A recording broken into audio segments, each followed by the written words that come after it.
Hello, and welcome to Nostalgia Marcana. I'm your host, Doug Leaf. Each episode of this podcast, we'll look back on the movies, TV, games, people, and phenomena that we still love talking about all these years later, and ask ourselves why these bits of pop culture still enchant us today. This week, we'll be revisiting... Home is behind, the world ahead, and there are many paths to tread, through shadow to the edge of night, until the stars are all alight. Mist and shadow, cloud and shade, all shall fade, all shall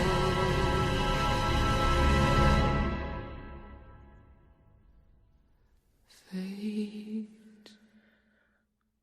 And now we come to it at last, the end of our Frodovember coverage. We have reached the summit of Mount Doom, and we are about to cash in one nasty gold ring for 11 gold Oscar statuettes, which is a pretty good return on investment if you think about it. So yes, we are finally getting to the Return of the King today, the capstone in Peter Jackson's trilogy, and monumental Herculean effort in adapting one of the most dense works of fiction ever created. I'm very excited to be bringing this to a close, and I'm very glad to have a great guest to bring you here to finish this off. He is one of the co-hosts of the Pre-Order Bonus podcast. Please welcome to the show the Pixel Professor, Jacob Price, who I'm glad to be here with you, sir, at the end of all things. I'm so glad to be here too. Holy cow. At this point, can you recall the taste of strawberries? No, nor the nor the music in the party tree or anything else. This is buckle up, folks. This is gonna be a long episode, but we've engineered a month for all things Tolkien and Lord of the Rings, so we might as well, kind of really just roll around in it here on this victory lap. And that's what this movie really is. I mean, this really feels like a victory lap for the series. It's just, but actually, Jake, before we get going too far, tell the good folks out in the Shire there about your podcast and what it's all about. Hello, folks of the Shire. My name is Jacob Price. As Doug mentioned, I'm one half of the Pre-Order Bonus podcast, primarily a gaming podcast. We talk a lot about video games, both old and new, just ones that my co-host and Cameron and I kind of choose to play sometimes on a whim. Cameron and I know each other actually since high school, so it's kind of fun to chat just together about games. I do another series called Indie Impressions. I love indie video games where I talk about those as well. It's funny because Cameron and I both love watching movies, right? But we, for whatever reason, we chose video games as our podcast. And sometimes I say to Cameron, the longest movie is shorter than the most short video games. This podcast could have been a lot easier if we decided to talk about movies instead of games. But I'm super excited to be talking Return of the King. Love this movie. Love Lord of the Rings. I'm excited to be here and chat. Yeah, so tell me where your love from Lord of the Rings comes from. Is this the kind of thing where you saw the movies when you were younger and fell in love with them, or did you start with the books? Tell me all about your history with Tolkien. It started one fateful summer evening, if I'm not mistaken, going to see the 2001 movie Shrek. That 2001 fantasy movie. Yes. I remember going to see Shrek. I was I want to say I was at the end of elementary school, not quite teenager, kind of not quite tween, sort of there, age. Going to see Shrek with my best friend, and his mom took us to see Shrek. And I liked Shrek, of course, but one of the trailers for Shrek was for this thing called The Lord of the Rings, The Fellowship of the Ring. And I remember thinking to myself, why are we not watching that right now? I mean, it was a trailer, obviously, but I just thought to myself, that thing looks amazing. What is this thing? And me and my total naivety, I was like, do people know about this Lord of the Rings thing? This looks dope. And so that was my first introduction to it, actually, was the movie trailer. And funnily enough, I learned really quickly, I can't remember exactly how, that it's movies based off of books. And so I was like, oh, cool. I wonder if my school library has copies of the books. And they did. But let's see. I actually ended up reading and watching both the movies and books out of order.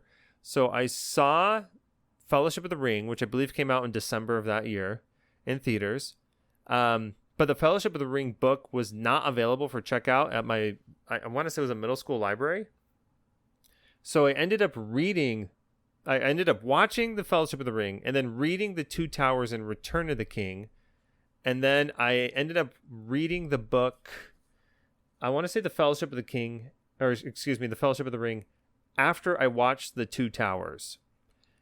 So I have this really weird, I kind of was doing the books and the movies simultaneously, but man, I remember going to see Return of the King. It was probably the first movie I was allowed to go see, like at a midnight showing.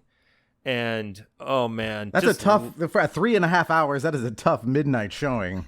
I hope you took a nap first. So yeah, I don't know. Pure adrenaline and caffeine, I think, kept me up.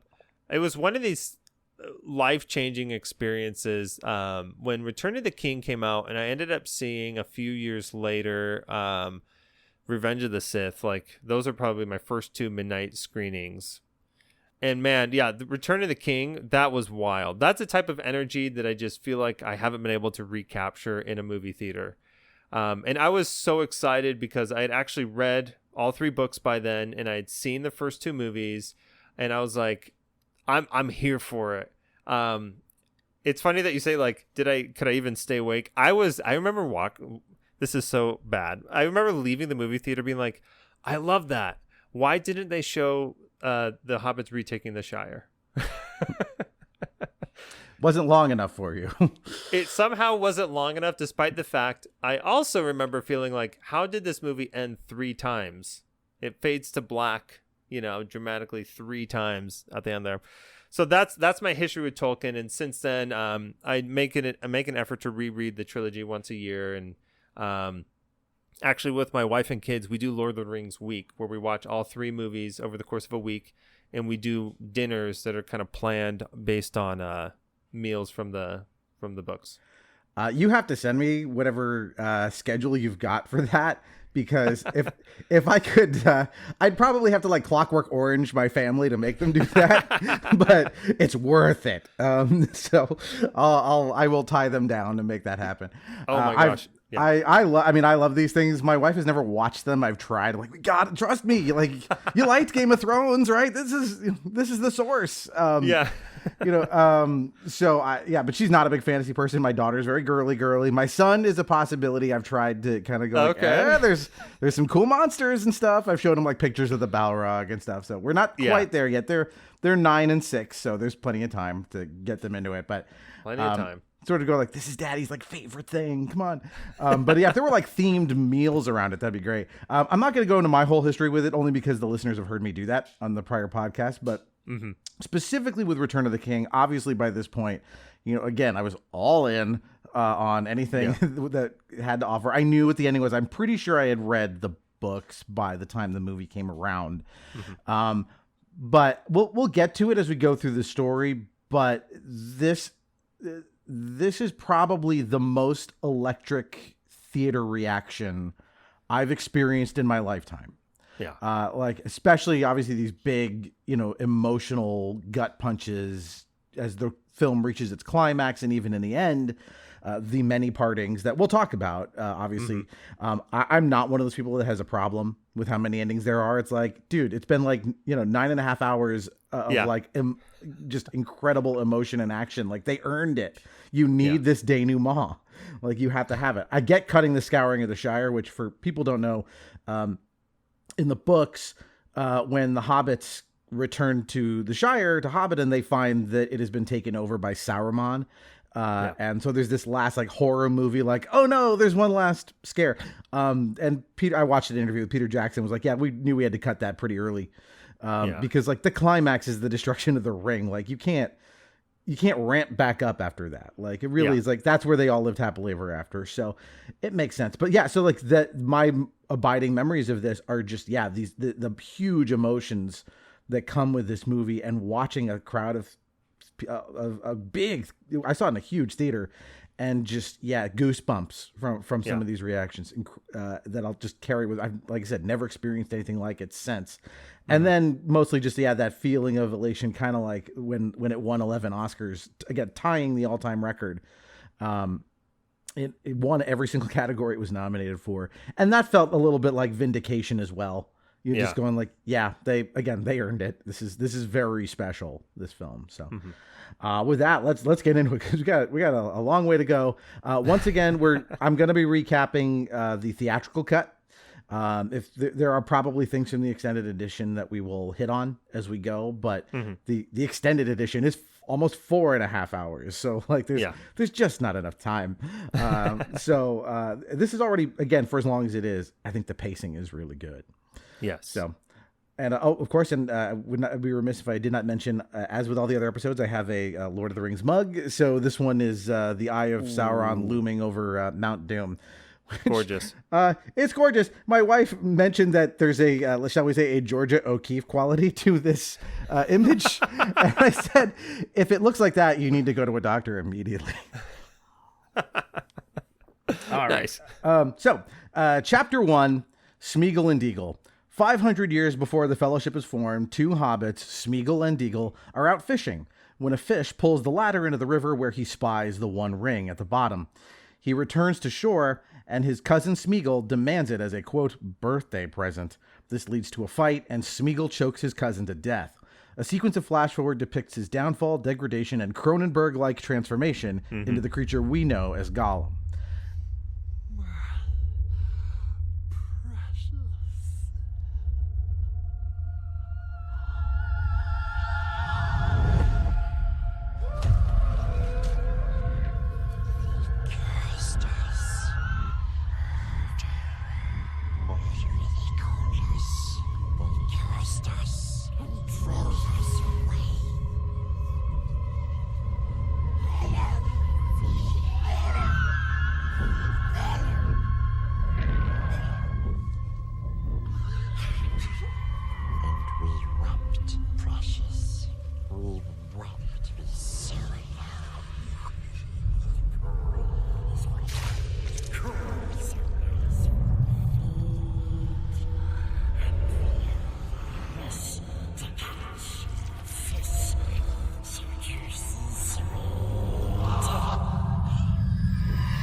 How did you feel about this opening? Like, it's interesting. They kept this. They really doled out Gollum's backstory pretty slowly. Yeah. They give you tantalizing hints of it in Fellowship, a little more in Two Towers, and here we kind of see what actually happened.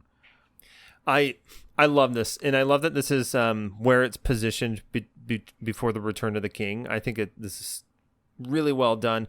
And honestly, this rewatch of it, I really thought a lot about what Gandalf says to Frodo in the Mines of Moria, right? About who Smeagol is and who deserves death. And what I think is so wonderful about this story here is we've really come to know who Gollum and Smeagol are in the present. And Frodo makes an effort to understand Smeagol, like the whole person, the whole history of the person. And Sam doesn't, right? Sam is super reluctant to see anything beyond Gollum. And I love that we have this moment in here, one, because it's horrific, right? The chokeout scene is really horrific, but it's also the breaking point where we see what the ring can do to anybody. Like, nobody is really immune to the ring, and we can see just kind of where this history comes from. It's a history of a lot of pain and a lot of guilt. I mean, Gollum might not feel any guilt, but Smeagol feels a whole lot of guilt for this particular moment. And I actually remember listening to, I'm going to reference this a lot. When I was an undergraduate student, I listened to a linguistics professor give this talk on Lord of the Rings from a linguistics perspective. But something that they mentioned about just the book is that Smeagol and Gollum is a really fascinating and really forward-thinking portrayal of the psychology of an individual that is suffering and has suffered a lot of trauma and grief and has made a lot of mistakes because of that trauma and grief. And so I just love this representation here in the movie where it's like, this is why Gollum, this is the birth, like the moment where Gollum begins to exist and why Smeagol and Gollum exist the way that he does. And so I just think it's a really great precursor to finally getting a little more closure on who this character is as well. Yeah, and I mean, it certainly closes the loop on, like, there's that moment in the Two Towers where, you know, Gollum calls him murderer. Like, you have to pay that off by understanding what that is. It also speaks a lot to, like, how the ring affects different people differently, right? Like, Bilbo held onto the ring for 60 years and was, you know, corrupted a little bit. Frodo's held out for about a year at this point, and he's not doing well, but it's been a year. Like, Smeagol sees that ring and is immediately like, I got to murder to get this now. Yeah. And there's something about, I don't know if it's the idea that, like, Gollum is a manifestation of Sauron himself, or that the ring tends to work better on people that kind of want it. Like, Frodo doesn't want the ring. Bilbo certainly didn't ask for it. Right. But, like, Boromir, for example, wanted it. He explicitly says, hey, I can use that. Right. The more, if you desire the ring actively, that's, like, the key that unlocks it. And here, like, yes, Smeagol wants it for his birthday present. Yeah. But, like, Deagle is kind of snared in it, too. Right. He's also kind of, you know, he doesn't want to give it up. Yeah. And this will pay off huge, I think, in the very end when we get to the final climax of the movie. It explains, you know, so much of why he's ensnared by it, and the guilt you mentioned, that he hates himself for this. Yeah. So, all right. Chapter 2, long way to go yet. On the outskirts of Mordor, Frodo continues to obsess and fidget over the ring. Gollum returns and tells them they must go. Sam worries he's had too much sleep and Frodo too little. Sam offers Frodo lembas bread, but not too much to ensure enough is rationed for the journey home. The look on Frodo's face says he does not expect there to be one. Yeah. Or at least he's not thinking about it, right? He's that concept, like, we'll get to this again later, which is like he can't even remember home anymore. Like, there's just what's going on in his head is kind of occluded from us, but it's not good. Yeah. This I think is a really crucial moment. Something I think quite often about. I love both the books and the movies, right? Obviously, they're different mediums. They share different types and amounts of information about all the characters. Something that I really admire about Frodo and his portrayal in the books is that this is a deeply psychologically presented character. And I guess what I mean by that is, like, Frodo is a thinker. This is somebody who mulls over, and Frodo is quite clever. Frodo is very good at, you know, looking down the road of, like, okay, if I do this now, what are the repercussions? He's a very forward-thinking individual. Sam also can be that way, but Sam is also much more idealistic, I think, in some ways. And what I love about Frodo and Sam is that they make excellent companions. I mean, they get along in a lot of different ways, but what Frodo sees here is, like, I understand that this is the likelihood of us actually making it home is very slim. And Frodo at this point is getting really burdened by the weight of the ring and how it's impacting him and his ability to think. It's really starting to penetrate his thoughts here. But I love this contrast where Sam is just like, yeah, we got to have some for the journey home. And I think that's exactly the type of person that Frodo needed on this journey. I love Gandalf because Gandalf, sees this connection between these two so early on and so easily, to be like, Frodo has the grit to get there. Sam has the optimism to get back, And I just feel like right here in this moment is where we start to see how that relationship deepens and how those two sides really are going to pay off later in the movie. So yeah, this is set up for an excellent payout later. Yeah, I mean, it's Sam's heart that carries the day throughout all of this, and it's this whole series is, again, you haven't heard the earlier episodes, but this whole thing about like hope versus despair, that is the spine around which this entire story is built.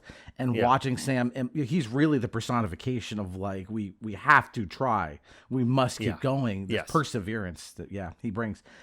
All right, chapter 3, Isengard. Aragorn, Legolas, Gimli, and Gandalf arrive at Isengard to find Merry and Pippin celebrating their victory, including some particularly good salted pork. Treebeard meets young Master Gandalf. He asks what to do about Saruman. He will remain under Treebeard's guard and died on the way to his home planet. As they talk, Pippin spies a glow in the water, Saruman's Palantir. Gandalf takes it, showing great concern. So we got to pause here because this is one of the places where, like, I love this movie to death. This is a misstep in just having Saruman basically be just dealt with off screen. Christopher Lee famously was not happy with this, with good reason, because they did film a scene that's in the extended edition where instead of the scouring of the Shire, Saruman dies here. He's betrayed by Wormtongue, stabbed in the back, and falls to his death. Yeah. Grima, you need not follow him. You will not always as you are now. You were once a man of Rohan. Come down. A man of Rohan? What is the house of Rohan but a thatched barn where brigands drink in the reek and our brats roll on the floor with the dogs? The victory at Helm's Deep does not belong to you, Theoden Horsemaster. You are a lesser son of greater sires. Grima, come down. Be free of him. Free? He will never be free. No. Get down. Saruman, you were deep in the enemy's council. Tell us what you know. You withdraw your guard, and I will tell you where your doom will be decided. I will not be held prisoner here.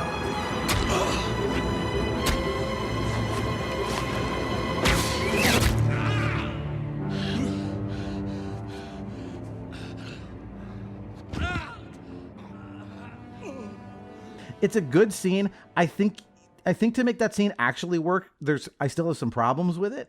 I think you could cut it down. It's a little long, but also Theoden in the extended version is very kingly and like assertive because obviously he has good reason to be pissed at Saruman over what happened to Rohan, but also like Theoden's arc is about being unsure of himself and like reclaiming his honor. And so to kind of watch him here be like, I am in control, I am the king. It's like, no, we're not there yet. You got to earn that at Pelennor Fields. Yeah, this scene here, I have to say, one of my kids quotes all the time. If we're having anything pork for dinner, he's like, salted pork?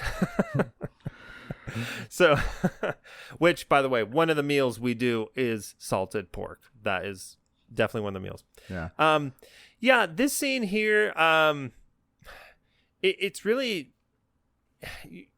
I agree. It kind of struggles a little bit because we have this incredible moment, the Battle of Helm's Deep.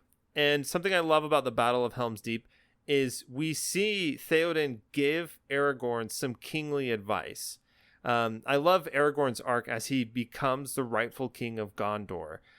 He gets a lot of things from all these different kings that's spoken to, these different leaders, to become like the best version of the king that he possibly can be.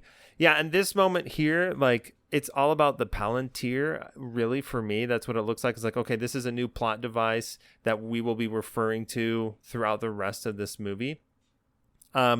Yeah, it's a shame because Christopher Lee just like tremendous actor and a tremendous Saruman, and he just essentially gets babysat off screen, and that's kind of how things go.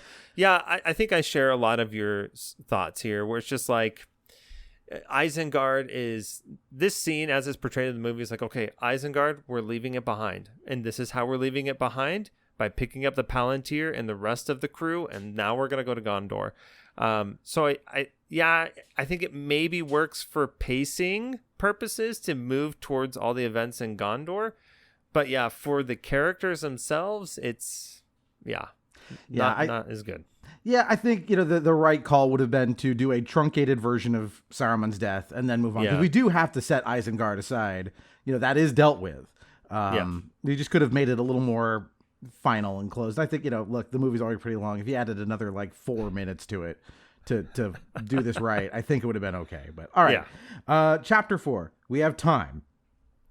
Upon return to Edoras, Theoden toasts the victorious dead. Éowyn continues to crush on Aragorn, whose eyes are kind, but he cannot return her affection. Theoden is glad she has found an honorable man, but he notes it was not he who led Rohan to victory. After a hobbit drinking song, Aragorn and Gandalf discuss what may have become of Frodo. Gandalf's heart tells him Frodo still, as the t-shirt says, Frodo lives. Yeah. No news of Frodo. No word. Nothing. We have time. Every day Frodo moves closer to Mordor. Do you know that?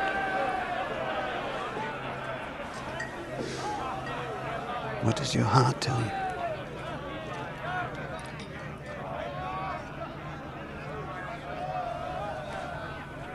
That Frodo is alive. Yes. Yes, he's alive. This is something they introduce here, this idea that Gandalf can still sort of magically see what Frodo and Sam are up to, and up until a point later in the movie where he says he can no longer do that, right? Because they're too far into Mordor. So that's an interesting idea that they've not put in before. But I love the thing with Theoden here, where he's acknowledging, I wasn't up to the task at Helm's Deep. We didn't win because of me. Yeah. His whole arc through Two Towers and Return of the King is just so powerful to watch a person he's fallen and has to reclaim that. Yeah, I'm with you. This rewatch, man, I actually thought a lot about Theoden. This is somebody who outright, well, maybe not outright, but comes to acknowledge their wrong, and essentially that, wow, because I was overtaken by Wormtongue, I've really let things fall into disrepair. There's a lot that needs to be cleaned up, and I really should have gotten my act together a lot sooner than I did now. I think it takes a lot of humility, I think, for Theoden to say that about Aragorn. To recognize the rightful heir of Gondor, and also to attribute to him, the victory. Aragorn led us into battle, and I think that unlike maybe the scene we just discussed, this scene is a really good, I think, kind of passing of the baton for how the Return of the King is going to play out. It's okay, we're going to focus a little less on Theoden. Theoden is coming to terms, but doing a much better job of kind of reclaiming who he is as a king, which we'll talk about with the Battle of Pelennor Fields, right? But Aragorn, it's okay, Aragorn has made some serious strides here. This is very different than the guy back at the Council of Elrond was you cannot wield it. This is a different person, right? This is somebody who is growing, and we see just wonderful characterization in here. I gotta say, man, my heart always goes out to Éowyn, because it's in this moment where it's I'm sorry, girl, it's not gonna work out. You as a viewer are just I'm sorry, this is not your man. I know you really still want him to be it. Theoden wants this to happen, but it's not happening. Yeah, and there's a nice tension here, because we don't know what's going to become of Arwen at this point. There is a fair argument to be dude, she's not right for you either, in that either she's going to just flat out leave Middle-earth entirely, or you're going to do what Elrond thinks is going to happen, which is die and leave her to just mourn eternally. So there is there's another off ramp here. You could go with Éowyn. She's a perfectly viable candidate. But what I love about this is, as again, eventually Aragorn will, say, yeah, I'm sorry, my heart belongs to somebody else. That's not going to deter Éowyn from doing what is right. And like following her heart. And like, again, that just speaks to the themes of this franchise and especially this movie, which is the noble sacrifice kind of stuff. The feeling of like, this, again, despite impossible odds, you stand up and, maybe you might succeed, don't despair. Mm-hmm. Chapter 5, Mustn't Wake Them. While Frodo and Sam sleep, Smeagol debates his dark reflection, literally, who encourages him to kill again by leading them to her quote-unquote tunnel. Sam hears this and attempts to kill him. We must get the precious. We must get it back. Patience. Patience, my love. First, we must lead them to her. We lead them to the winding stair. Yes, the stairs, and then up the stairs we go until we come to the tunnel. And when they go in, there's no coming out. She's always hungry. She always needs to feed. She must eat. All she gets is filthy oxes. And that doesn't taste very nice, does it, precious? No. Not very nice at all, my love. She hungers for sweeter meats, hobbit meat. And when she throws away the bones and the empty clothes, then we will find it and take it for me! For us. Yes, we meant for us. Frodo intercedes and is unfortunately swayed, believing they need Gollum's guidance and Sam on his side. Sam realizes how hard this will be. That night, as Aragorn and Legolas discuss Sauron's forces on the move, Pippin takes the Palantir from a sleeping Gandalf and has a traumatizing communion with Sauron. Aragorn briefly grabs it as well, before Gandalf covers the Seeing Stone and tends to Pippin, who reveals he saw a white tree, a city ablaze, and the Dark Lord himself. So this is kind of two scenes, but they kind of happen in tandem. Mm-hmm. We get kind of a reprise of the Gollum Smeagol bit from Two Towers. Mm-hmm. But what I love about this more is like how it ends with Sam, which is that like he now understands that like Frodo is too far gone. He just doesn't understand that he can't trust Gollum. And Frodo, as you mentioned, like has this like, he got all this guidance from Gandalf about like pitying him and all that, which is all valid, except for the fact that you have like concrete evidence. Like he's literally planning to kill you. Yeah. Like at that point you have to stop pitying him and not take him along with you anymore. You have to deal with that.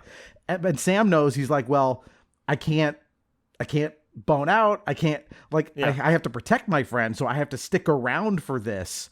Like watching Sam struggle with that is the best part of this scene for me. Mm-hmm. Yeah, I love that you say that, because it's this moment here where I'm kind of just repeating what you said. You must pity Smeagol and Gollum, but that does not mean that Gollum is not accountable for a bunch of terrible things that Gollum has done, right? And Gollum is not that remorseful, and Gollum is very willing to kind of do whatever he wants to reclaim his precious, right? And so I agree with you. I love the scene because primarily for Sam. Sam comes to this moment here where it's like, okay, I really have to be, a support here for Frodo. Frodo is going to be the guy who carries the ring into Mordor because he's the one that can do that. I feel like, again, like the two just complement each other so well, but also as one starts changing, the other kind of adapts to that. And that's where Sam, and this is why Sam, like you said, he's the heart, and this is why we love Sam. Frodo, up until this point, especially in the books, I feel like, and in the interactions with Faramir, right? Frodo is still, I feel like, in charge of the two of them, and he's still leading. But it's like from this moment on in The Return of the King where Sam is like, okay, now I need to shoulder this burden. Like, in a way, in a new way, to help Frodo physically shoulder the burden. And yeah, it's a really beautiful moment. I agree. Yeah, and mentally get him there, right? Because like at this point, like you realize like Frodo's compromised. Like Sam is going to have to get him over the finish line because he is twisted up with the ring. He's twisted up around Gollum. Like he's, this is going to be very hard, and it's going to, again, once we get farther on, like you'll see, like it's not that Sam becomes the protagonist, but like he really is, kind of shoving Frodo forward to a large degree. And then to come over here to the scene with the rest of the Fellowship, just the moment that Gandalf's eyes are open while he sleeps. Like, what a great little touch. I don't think that's in the books, but it's like, I guess it makes sense. He's not a human, right? He's some sort of, star being, he's an angel basically. So like he doesn't have to sleep at all, really. You never know. But like, it's just a funny, I don't know who came up with that concept or that bit, but it's a great moment. I love how that scene is shot, like cinematically. It suddenly becomes this horror adjacent moment in the movie. In part that for me, it's a jump scare. Gandalf with the eyes open, right? And then you have the horrific vision that Pippin has as he's writhing on the floor. Everybody sort of wakes up. It becomes like this more, like I'm saying, like a horror moment. And man, maybe I'll talk about this later, but this rewatch, I had a lot of thoughts about Merry and Pippin and how they parallel and how they don't parallel Frodo and Sam. But yeah, this moment here, it proves to be advantageous. Gandalf does admit that. He's like, okay, well, at least we did see a little bit of what the Dark Lord is trying to do here. And thank goodness, Pippin didn't reveal anything about Frodo and the ring. But it almost feels like this was a stumbling block forward for some of these characters. Yeah, I mean, this harkens back to like the moment in Moria where Pippin dumps the thing down the well by accident that alerts all the hordes to their presence. Like generally Merry and Pippin are both the comic relief, and Pippin even more so as like the, especially in the movies, he's a little more of a dimwit.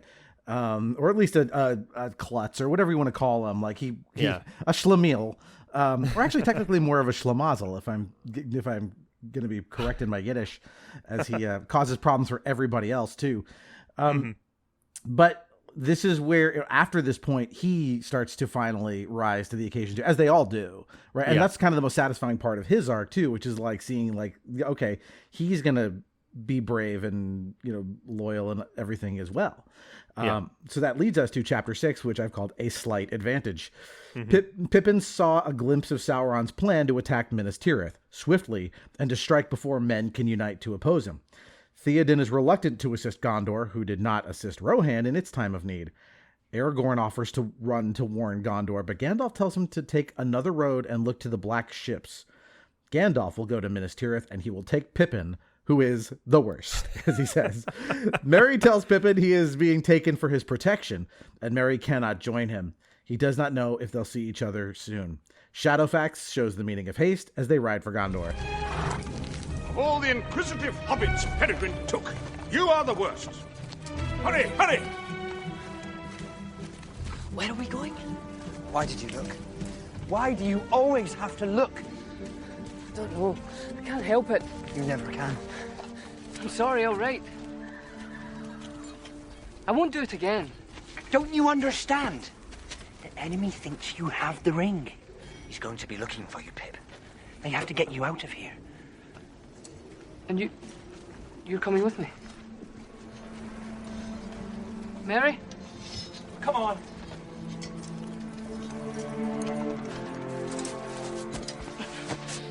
How far is Minas Tirith? 3 days' ride, as the Nazgul flies.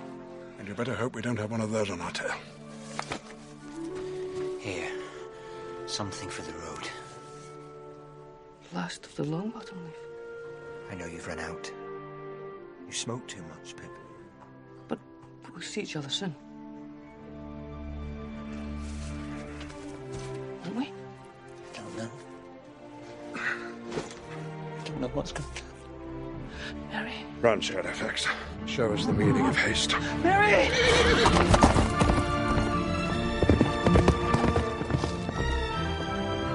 Yeah, the goodbye between Merry and Pippin is so sad because like Merry is again the more capable of the two, and he has to kind of let Pippin know like you messed up, and now this is kind of the consequence, and maybe we won't ever see each other again. This is one parallel I see between like the two sets of hobbits. Merry has a lot of good foresight. He can think forward. Pippin, absolutely not. Pippin maybe thinks, the 1 second of the present that he is in right at a time. I love this moment. Like as a parent, I also really love this because it's like you have to teach accountability when you've messed up. And this is a moment for that, right? And Merry, I mean, like you're saying, Pippin really comes to realize like, okay, yeah, I did mess up and I got to do something about it with Gandalf. And I think we see that kind of play out later in some of the decisions that he makes. I love Pippin, though, for being a really good and true friend here, but also being honest, like you're going to Gondor, I'm going to go somewhere else. We've kind of been at each other's sides for as long as we've lived up until this point, and we don't know what's going to happen here. And I just love that Merry, actually, I've been thinking a lot about something Merry says in The Two Towers when he's yelling at the Ents who are taking too long to make a decision. He says, but you're part of this world, like you're trying to choose passivity in this moment where there's just too much agitation and something needs to be done about it. And I feel like in this scene, we see a Merry who has very much strengthened that specific conviction of like, okay, I have made the choice here. Like, I am no longer going to be passive and along for the ride here. Like, I am going to be an agent. I'm going to be a person of action here. In Pippin, it's time for you to do that too. So yeah, love this moment here. It's a huge moment of growth, I think, for both characters. Yeah, and we talked about this in the Two Towers episode, but that entire arc is very much Tolkien screaming from his typewriter saying like, you don't get to sit on the sidelines. Like sitting on the sidelines is a choice, whether you like it or not. Yeah. And so yeah, Merry, as you said, like kind of takes that lesson and continues to grow, as will Pippin, from this point on. Chapter 7, Arwen's decision. Slowly riding with the elven caravan, Arwen has a vision of a young boy wearing the Evenstar embracing an older Aragorn, and she races back to Rivendell to confront her father. He reveals he had foreseen a future that included her son. On her urging, Narsil is poetically reforged. The crownless again shall be king. Not much to say on this. Just a brief moment to just kind of make sure that, hey, don't forget about this. But it's helpful because this is the stakes, for the personal stakes for Aragorn. He this is what he's fighting for, not just the nation state of Gondor, but the the people he cares about, even this person who, as far as he knows, is leaving Middle Earth. I agree. There isn't too much to say about this. I feel like Arwen as a character in this moment, we do get to see some like cool resolve from her of like, wait a second, I need to stand up to Elrond. And if you've read about Elrond, Elrond's a bigwig. He's a pretty important guy, And so as his daughter, to be able to go back and kind of confront him and say, hey, there was a child, I do like that moment for her. There is one part in here. I love how it's shot where she's holding open the book to like forge or reforge Narsil. And then she sits down and then the book flops down. Elrond reaches down and picks it back up. I like that moment just because it's like she has done her part, but she's like, but I don't know what to do from here on out. And Elrond's like, you know what? Okay, we're going to do this. Yeah. And it's a change from the books. I know the sword is reforged much earlier. But it's a nice touch by Peter Jackson and company to add this here because this is about reasserting Aragorn as king, and so it makes more sense to have it in this film. That this is where he gets Anduril. All right. Chapter 8, The Steward of Gondor. Gandalf and Pippin epically arrive at Minas Tirith, arriving at its courtyard, including the White Tree. Gandalf warns that its steward, Denethor, is Boromir's father, and that he should not speak of any aspect of their quest, or on any subject, period. However, Denethor already has Boromir's broken horn, and knows his son is dead. Pippin is compelled to speak well of him and his sacrifice, offering his service in payment of that debt. Gandalf warns there is no time for grief with Sauron on the move and tells him to light the beacons to call for Rohan's help. Denethor accuses Gandalf of scheming and reveals he knows of Aragorn and will not permit his return as king. My lord, there will be a time to grieve for Boromir, but it is not now. War is coming. The enemy is on your doorstep. As steward, you are charged with the defense of this city. Where are Gondor's armies? You still have friends. You are not alone in this fight. Send word to Theoden of Rohan. Light the beacons. You think you are wise, Mithrandir. Yet for all your subtleties, you have not wisdom. Do you think the eyes of the White Tower are blind? I have seen more than you know. With your left hand, you would use me as a shield against Mordor, and with your right, you would seek to supplant me. I know who rides with Theoden of Rohan. Oh yes, word has reached my ears of this Aragorn, son of Arathorn, and I tell you now, I will not bow to this ranger from the north, last of a ragged house long bereft of lordship. Authority is not given to you to deny the return of the king, steward. The rule of Gondor is mine, and no others. So this is our introduction to Denethor. He's the only new major character for this film, played by John Noble, who would go on to do Fringe, which is, he's awesome on that show. He's really fun. Highly recommend that. But like this performance is like kind of the classic Shakespearean Mad King.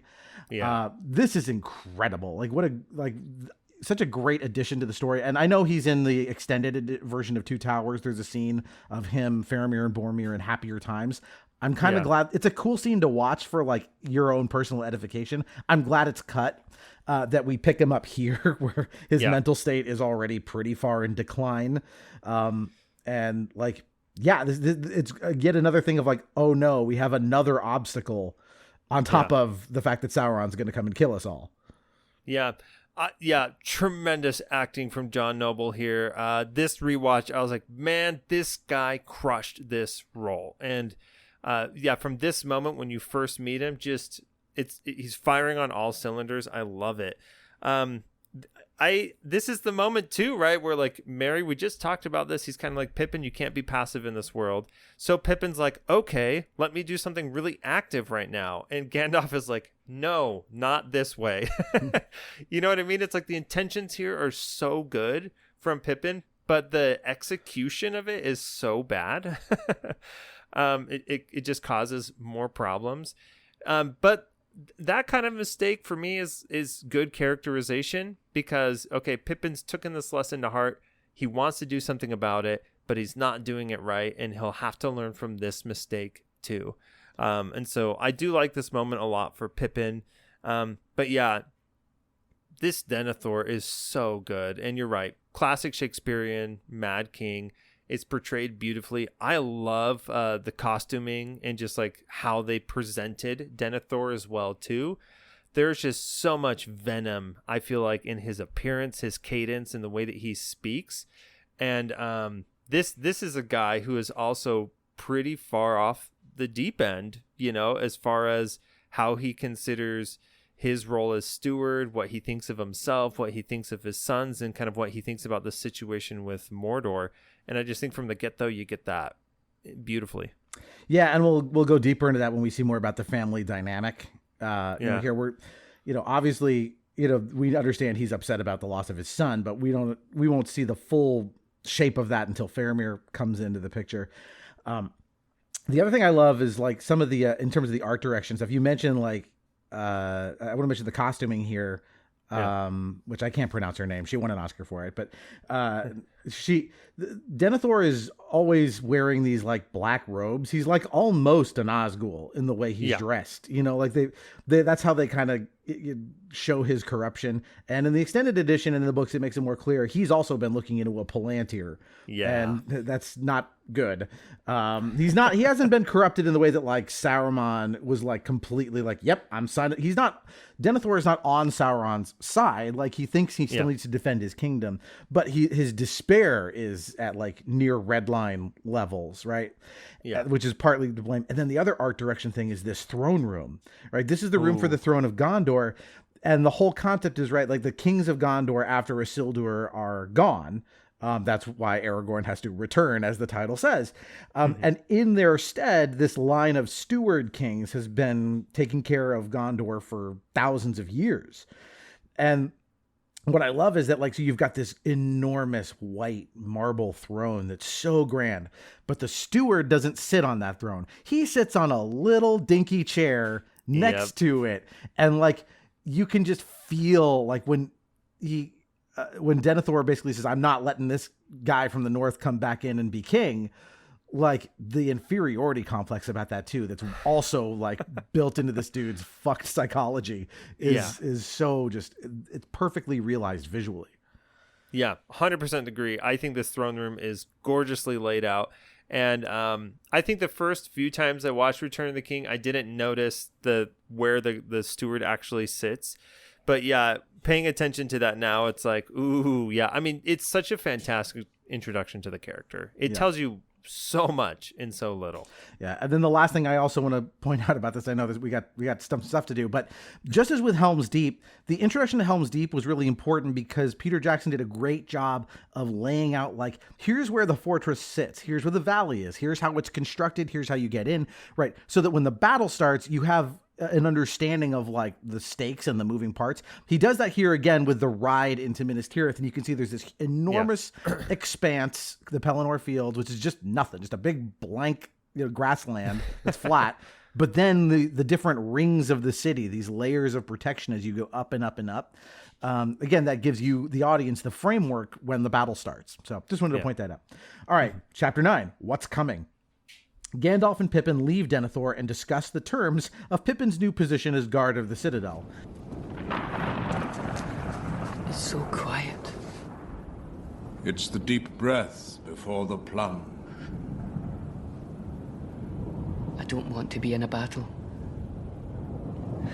But waiting on the edge of one I can't escape is even worse.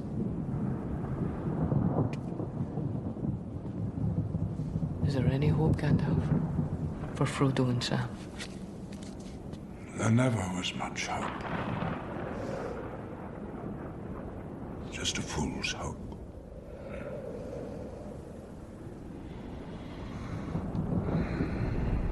Our enemy is ready. His full strength gathered. Not only orcs, men as well. Legions of Haradrim from the south. Mercenaries from the coast. All will answer Mordor's call. This will be the end of Gondor as we know it. Here the hammer stroke will fall hardest. If the river is taken, if the garrison at Osgiliath falls, the last defense of this city will be gone. But we have the White Wizard. That's got to count for something. In the deep breath before the plunge, Pippin fears what is coming. He asks if there's any hope for Frodo and Sam, and Gandalf replies, just a fool's hope. Gandalf catalogs the different types of foes in Sauron's forces and warns that if Osgiliath falls, the last of the city's defenses will fall too. Sauron will unleash the Witch King, who no living man can kill. Minas Morgul is his lair, and that is where Frodo, Sam, and Gollum are. He sneaks them past the outskirts towards the secret stair. Frodo is drawn toward the city, but Sam and Gollum pull him back, just as its beacon fires, which all of Minas Tirith can see. The Witch King takes flight on a fell beast, shrieking, and the host marches. We come to it at last, the battle of our time. Up the stairs they go.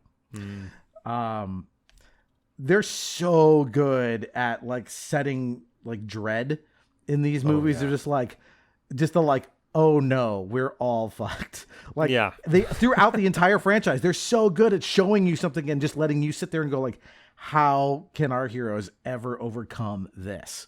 Mm-hmm. Yeah, I agree. The Witch King of Angmar is one of my favorite villains. I love the way he looks. I love what he's doing. Like, this guy is pure evil. Like, there's just, you look at him and you're like, there's nothing redeeming about this guy. He kills for fun. He's the worst. You know, he's just pure evil. And I love that this scene here, it just really sets up for a cool villain to be in this battle. But also it sets up for a cool defeat of this villain as well, too. Like you said, I think this scene does just an incredible job of showcasing dread and making the audience feel the dread for what's about to come. And I also love that Gandalf is just, at this point, I feel like he's like, all right, I think we're doing everything that we can. And he's just kind of like, I'm hoping that Aragorn takes the other path and that goes well. I hope everything, you know, there's just, again, coming back to this idea of hope and despair. I feel like Gandalf at this part is like, Denethor is far gone. There's not a lot really going for us right now. And then they see the beacon and it's kind of like, ooh, you know, I really hope, but this is one of my last threads of hope here, that things are really going to work out for us, because it looks bad. Yeah, everything in this film is like leaps of faith after leaps of faith. Yeah. Right? There's just, you know, this looks very bad. I mean, and Gandalf, at least, like, he'll admit it to Pippin. He's like, yeah, just a fool's hope. You know, that's all I got. You know, if he knows more in his role as, like, you know, a celestial being, he's not letting on, for sure. Yeah. He seems genuinely concerned. And then, yeah, this great moment of, like, Frodo, like, being, like, drawn towards Minas Morgul. Yeah. Like, you know, it's interesting to see, like, Gollum and Sam still have to kind of work together, even though they both know what each other is up to. But this is like, well, we can't let Frodo wander into that. Like, we both agree we have to yank him back from this. And then the stair, Jesus, I mean, we'll spend a lot of time on the stair. Like, it's described in the book, but, like, the way it's realized in the movie is like I'm not a person who's especially afraid of heights, but Jesus Christ, like, it's so perilous, and, like, just seems like, how could anybody ever climb this, let alone build it? You know, it's great evocative fantasy stuff. Yeah, 100% agree. Love what you said right there. Super evocative fantasy stuff. What I love about this stair, and I have had this thought several times, I was like, who took the time to carve this out? You know? But what I love about it too is, like, Peter Jackson does it, I feel like, a lot of times when the camera tilts upward, he'll do a nice little twist with the camera to really kind of give you a sense of vertigo.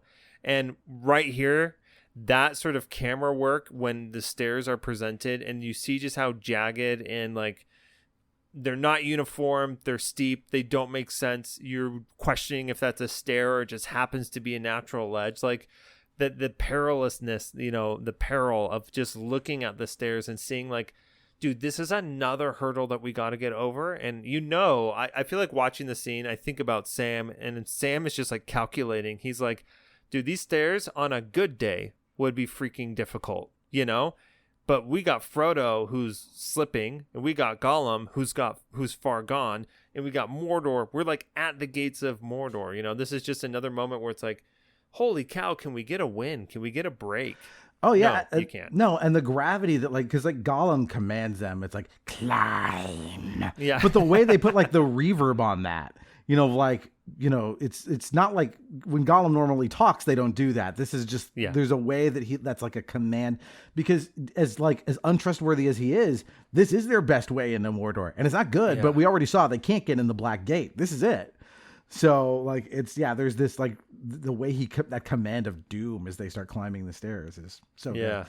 All right, chapter 10, the beacons are lit. Gandalf commands Pippin to sneak up to the beacons of Minas Tirith. Meanwhile, orcs and their disfigured general Gothmog row across the river at Osgiliath. Faramir's forces try to repel the onslaught. Meanwhile, Pippin sneaks past the guards and kindles the beacons, and with them, hope. Denethor scowls, but Howard Shore's score reaches untold heights amidst the majesty of New Zealand. Mm-hmm. Aragorn reports the beacons to Theoden, and after a moment's pause, he declares that Rohan will answer. The Rohirrim are to be mustered and assembled in Dunharrow. Éowyn will join for the farewell, but Aragorn sees she's packing heat. Yeah. Normally I like playing clips of things, dialogue, but I just want to throw in a clip of Howard Shore's score for that moment because like of the many like rousing themes like this, the music is like, yes, ultimate hope, right? Like this, we're going to be okay in a way. Like it's so triumphant, this moment, and these sweeping shots of the mountains of Middle Earth. It just one of the most incredible shots in the entire trilogy. The beacon of Aberdeen is lit! Hope is kindled.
Yeah, if you were somehow not convinced by the music score, like this is the point where it wins over even the hardest of hearts, I think, right? Like it's just so beautifully shot. The ascending, like you said, triumphant music as you see all the beacons get lit.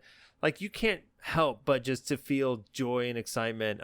This time watching through it, I just thought to myself, man, these people who work these beacons their entire lives, and they're like, oh my gosh, the moment has come. We must do this. And I just feel like there's one shot in particular where you see two people running out to one of the wood piles, and they, and they're not necessarily acting. I mean, they are acting, but it's not quite the same as like a close-up shot or something with dialogue.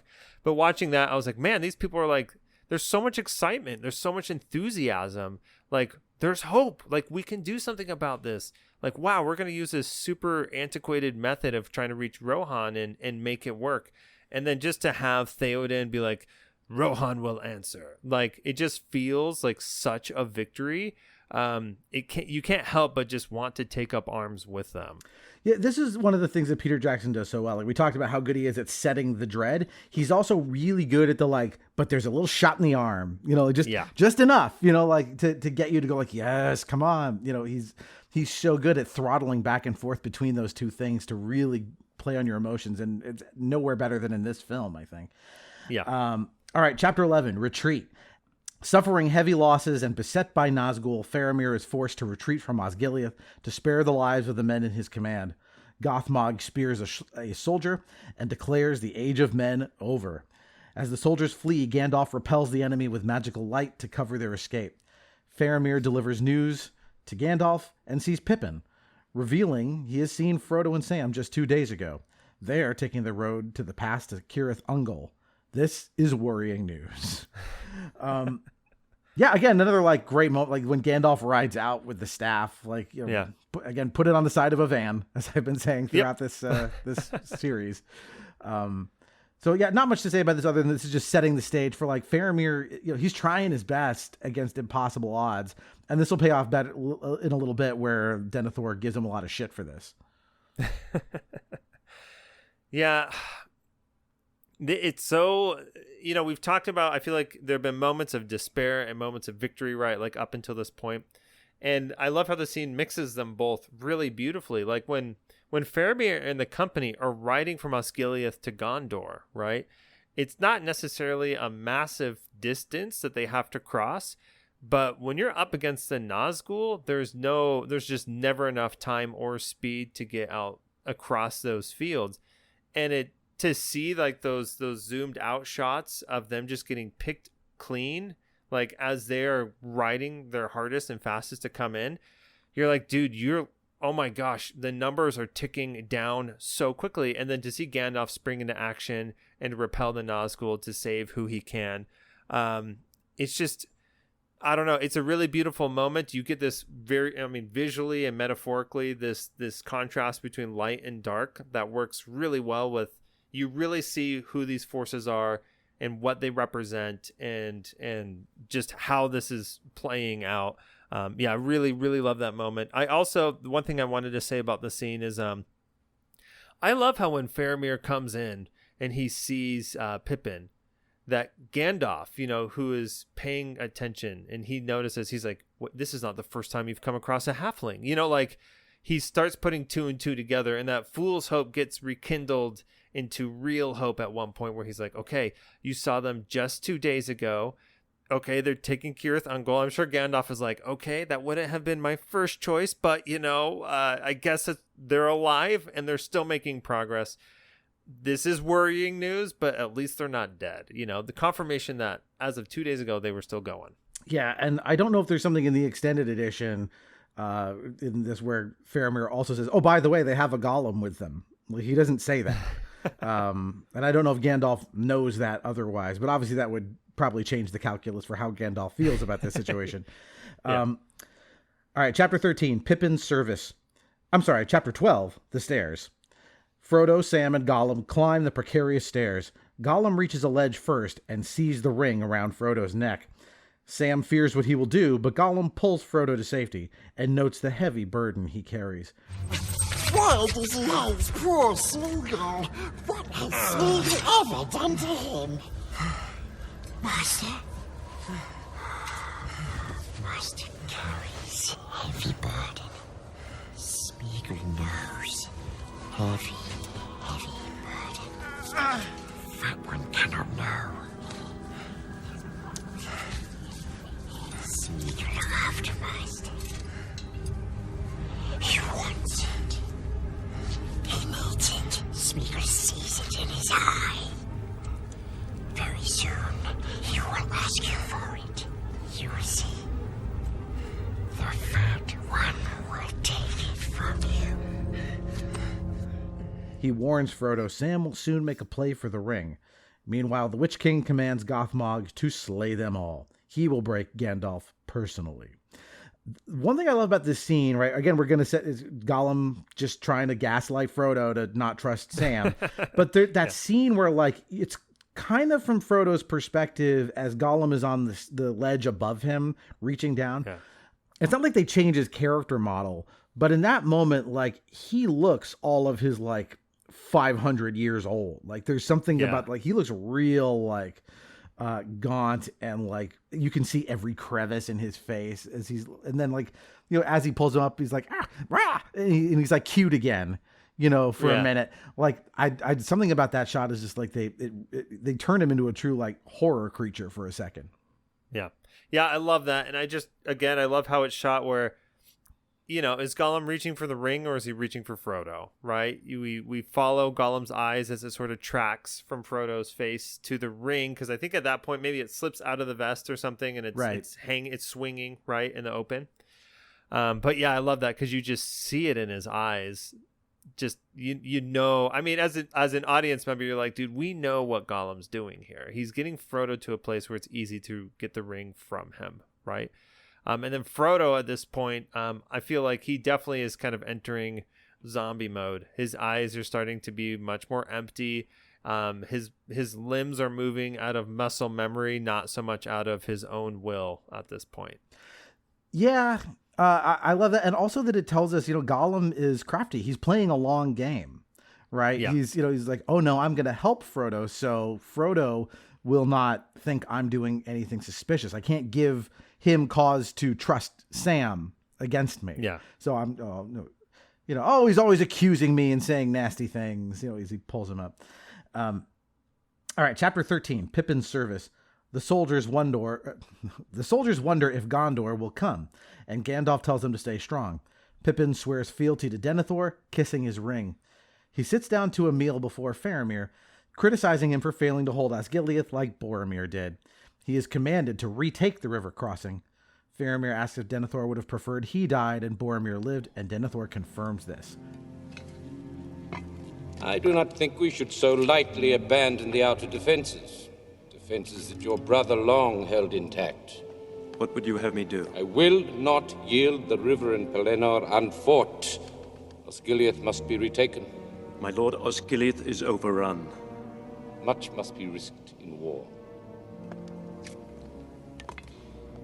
Is there a captain here who still has the courage to do his lord's will?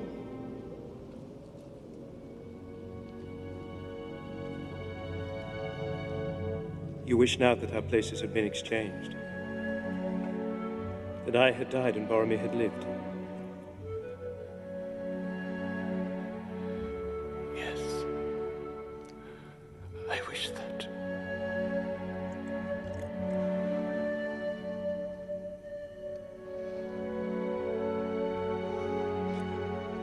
Since you were robbed of Boromir, I will do what I can in his stead.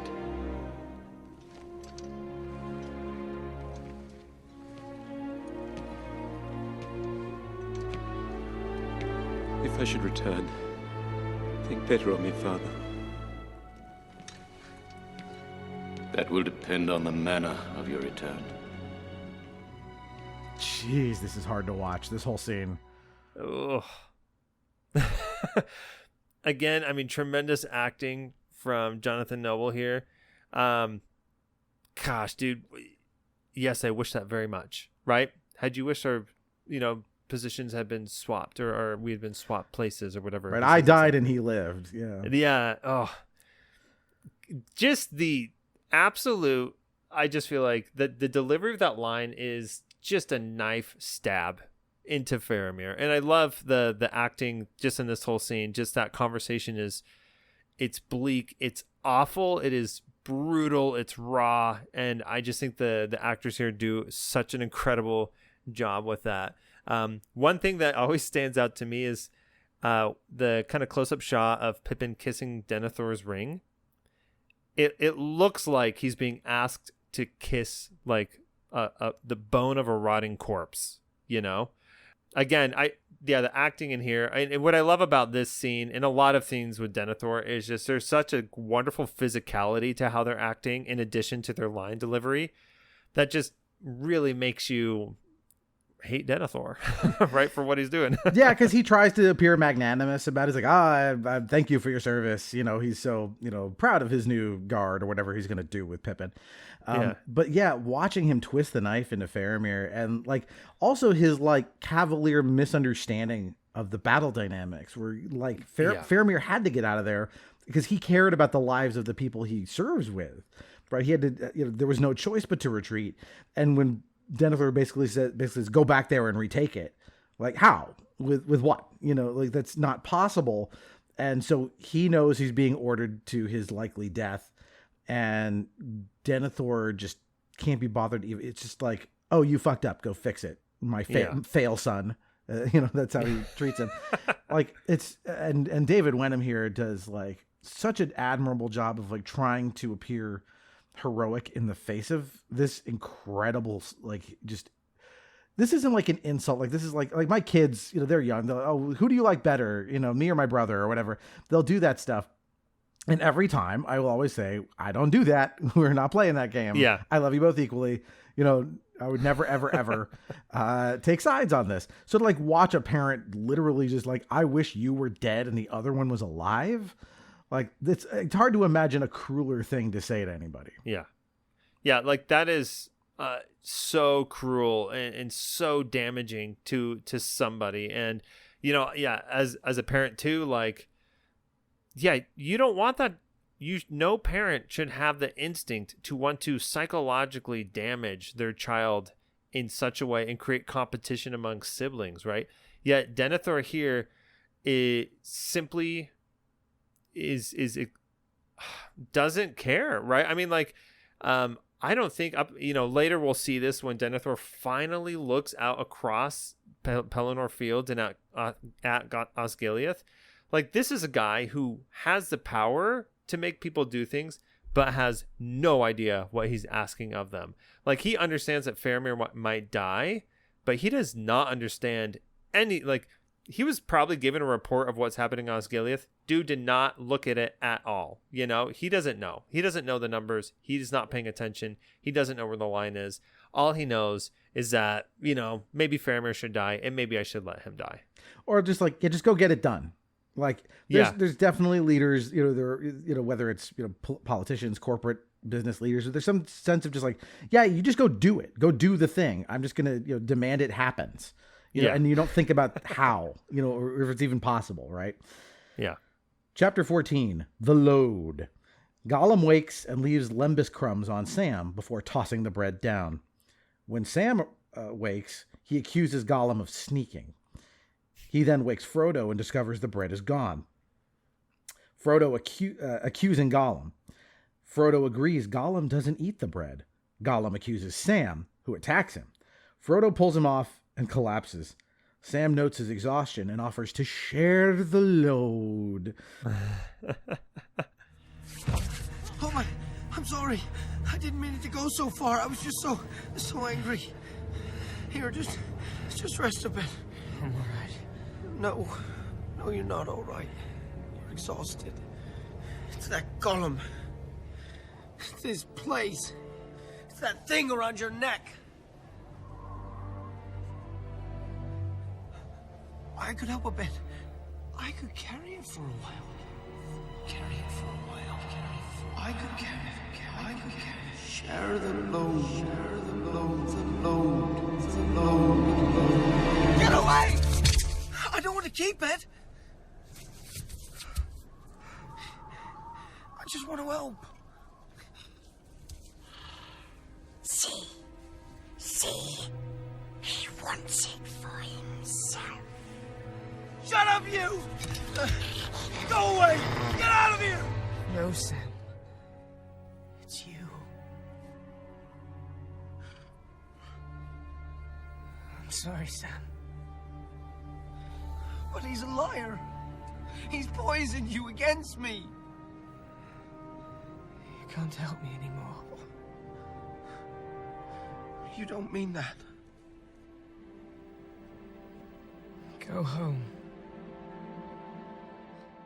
Frodo tells Sam he cannot help anymore and commands him to go home. I love that they do the like Sandlot, like forever on the the share of the load thing, because it's just so much like this is the moment where the gaslighting finally like takes effect, and Frodo's is like, I can't trust Sam anymore, and it's so like. On the one hand, you hate Gollum for it, but we also have to remember that like Frodo has watched so many people, like, Boromir first, really, succumb to the ring. And like, from his perspective, he probably thinks that's what's happening, that Sam is going like, I can carry it for you for a while. It's like, oh no, I can't trust Sam either. We're back at this again. So it's Frodo's getting it from both sides. Yep. Yeah, I think this is a moment where the trauma that Frodo has had. I mean, that scene with Boromir, right? Like where Boromir tries to take the ring from him. You can only imagine how traumatic that is. A halfling not skilled in combat, up against somebody who is twice your size, who knows how many more times stronger than you, and is experienced in combat, and they want to take something physically from you, right? The power dynamic there is wild. And so, I feel like Frodo is constantly reeling from that moment where it's like at any point somebody can try to physically, use violence to take the ring from me. And Frodo's succumbing to the ring at this point. It's slow, but he likes the ring. He wants to keep it, but he also knows that he's physically like incapable of defending anything beyond like feral animal kind of instinct. And so, one thing about the books, right? In books, just as an artistic medium, it's easier to portray what's happening inside someone's brain. Oftentimes in film, films will avoid monologues just because it doesn't translate quite as well visually. And so I bring that up because I love what they did with share the load, like there we get the psychology of how Frodo is hearing what Sam is saying. Sam is saying, let me help you in some way. I don't know what that is. Tell me how to help you get through this. Frodo is hearing, this guy wants to steal the ring from me. He's trying to be crafty and sneaky about the words that he is saying, so I will give him the ring willingly without a fight. And yeah, so I love how that's done there because it communicates so much of that psychology so simply. Yeah, and it's not as simple as just like, oh, well, Frodo has been fooled by Gollum. It's like, it's not just that. That is happening. But also, like, again, like, Frodo has good reason to go, like, again, Bilbo, his own uncle, lunged at him, in one of the best jump scares ever. Like, he's seen all these people he cares about do this. So it's not out of the realm of possibility for Sam to now be doing it. So, just... as with any great like disagreement scene, if both sides kind of have some validity, then it makes the disagreement much more interesting to watch. Chapter 15, All Shall Fade. Faramir and company gravely march off to attempt to retake Osgiliath. Gandalf tries to talk him out of it, telling him Denethor will remember his love for Faramir before the end. As they ride out, Denethor munches and calls on Pippin to sing, and he obliges with a sad song while Faramir's forces are decimated. Can you sing, Master Hobbit? Well, yes. At least, well enough for my own people. But we have no songs for great halls and evil times. And why should your songs be unfit for my halls? Come, sing me a song.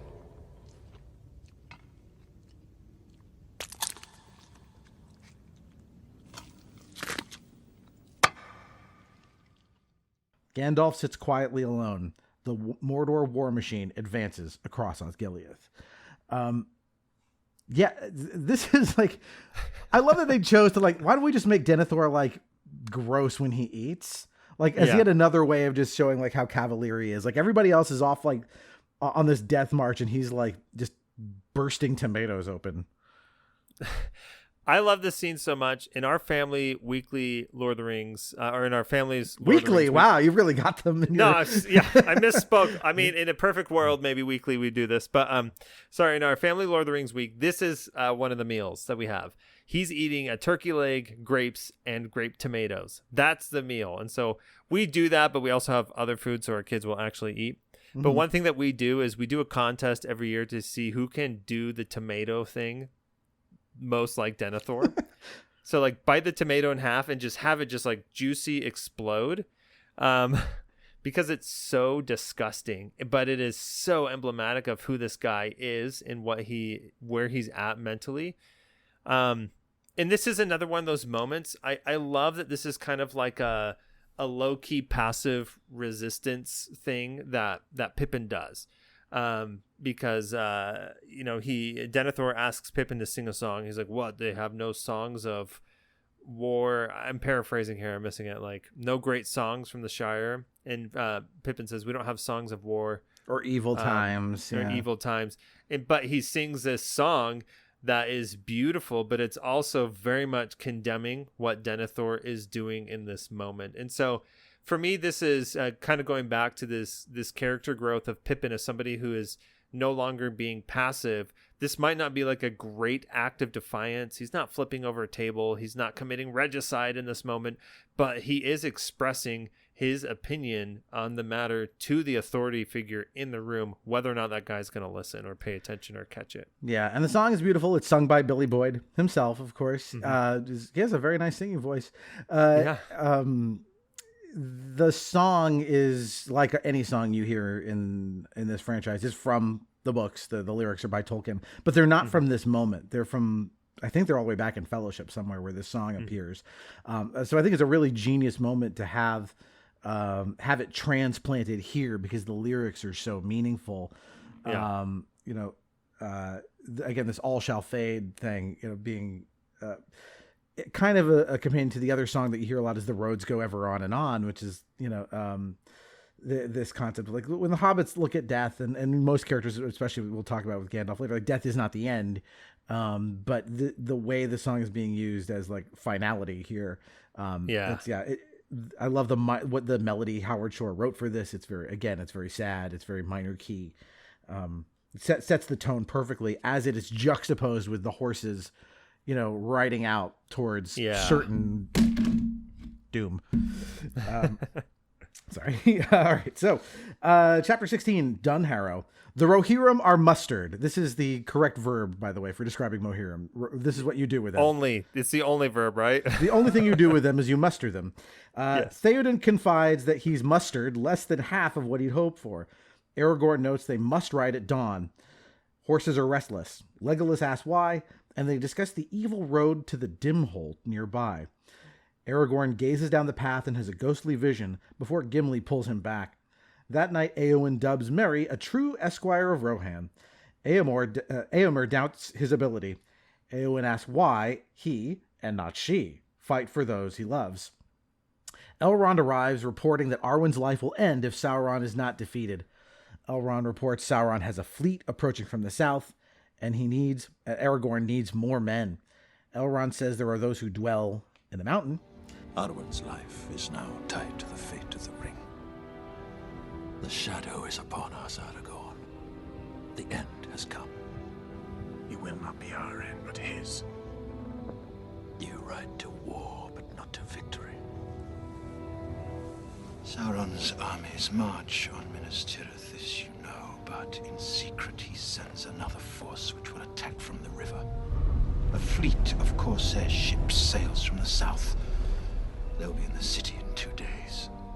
You're outnumbered, Aragorn. You need more men. There are none. There are those who dwell in the mountain.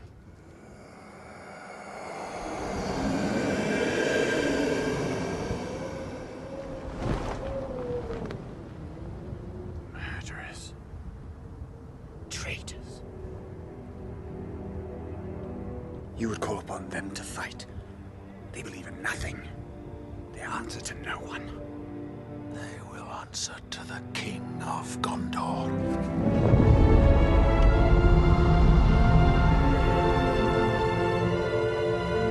Andúril, the flame of the west, forged from the shards of Narsil.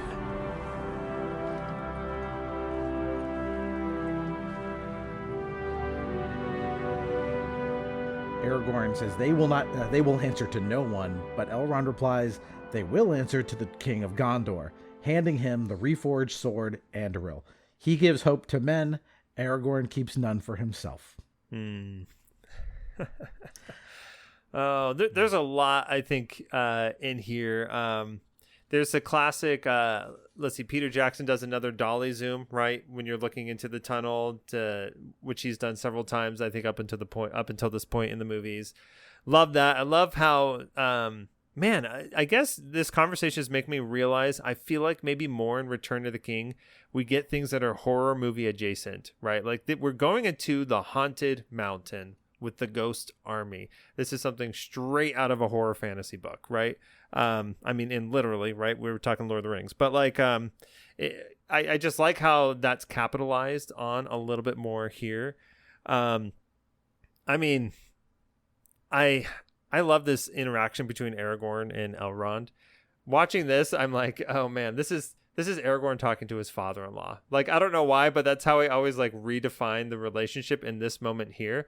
But also there's this sense of like approval of like, you need to be the King of Gondor. I mean, it's time. And another, I'm talking about this a lot with Pippin, but like passive versus being active. Don't get me wrong. Aragorn is an extremely active person throughout all of the books and who he has been as a ranger. But in this moment, this is like, okay, this is a really big test. Are you the King of Gondor or not? Are you Isildur's heir? Can you do this task right here, right? And Aragorn rises to the challenge. The man that we love, he rises to the challenge here. Yeah, he says, put aside the ranger is what Elrond says to him, right? Put aside childish things. It's time to be who you were born to be. Hakuna Matata, right? You got to do it. You got to come back and be the king. And this moment here, like, I don't know if we get a singular moment where Aragorn basically becomes the king of Gondor. It's more of an evolution throughout the stories, and especially throughout this movie. But this is critical, as we'll come to understand. Only the king of Gondor, the true king of Gondor, can survive this trip through this cave. Yeah. So this is, ultimate, kind of go into the belly of the beast kind of thing here. And then also this scene with Éowyn, watching, them make fun of Mary, and like her, by extension herself, she puts herself in here going like, this is something she's been saying since the last movie. Like, I want to fight. Like, I want to protect those I love. Let me take my sword and do what I want to do here. Why should it matter, about my sex or anything else? Like, let me go. It's so beautiful. And again, will pay off beautifully, in an hour and a half from now or whatever it is in the runtime. And then, the triumphant, again, like the shot in the arm of like, here's the sword, right here, and it's amazing. Like, it's so cool when you like, they pan, it's so long and like kind of almost skinny, like the way it like just keeps going into this spire. Like, it's a great design. Yeah. Love that moment. I love watching him unsheath it and then hold it up. Like, it's this really quick movement. But I love it too, because there's a lot of power in there. Like, I think a lot about, was it Sean Bean, right? As Boromir, he requested the full weight sword. Is that correct? I believe so. Again, we haven't gone too in depth in this on the like behind the scenes stuff. We've been focusing more on the story, but like, all these actors, like, they didn't want to half-ass anything, like just across the board. So I'm sure that is a real sword that has the real weight of a real, medieval sword would like that.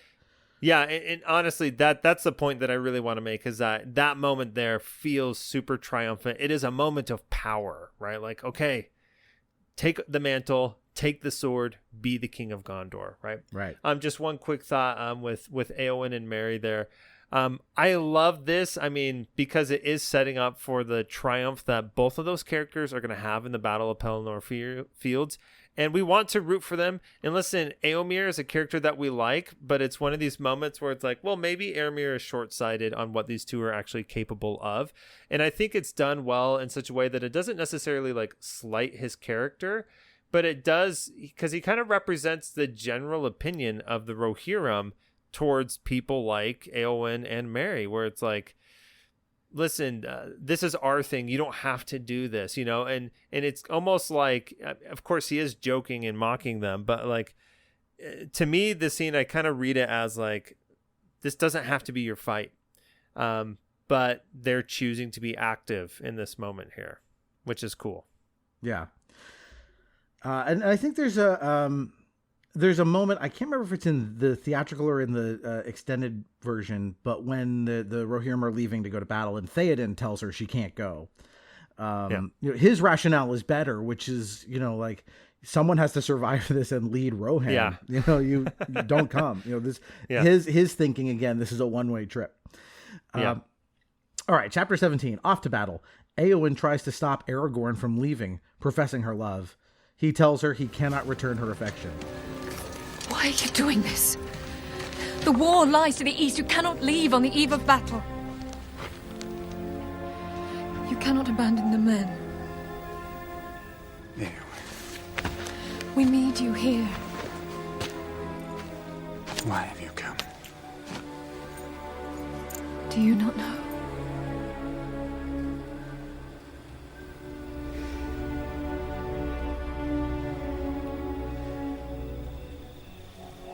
It is but a shadow and a thought that you love. I cannot give you what you seek.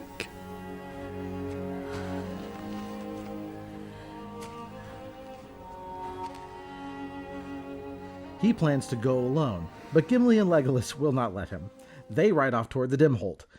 Gamling worries they cannot defeat Mordor, but Theoden says they will fight nonetheless. He then tells Éowyn to return to defend Edoras. He wants to see her smile again.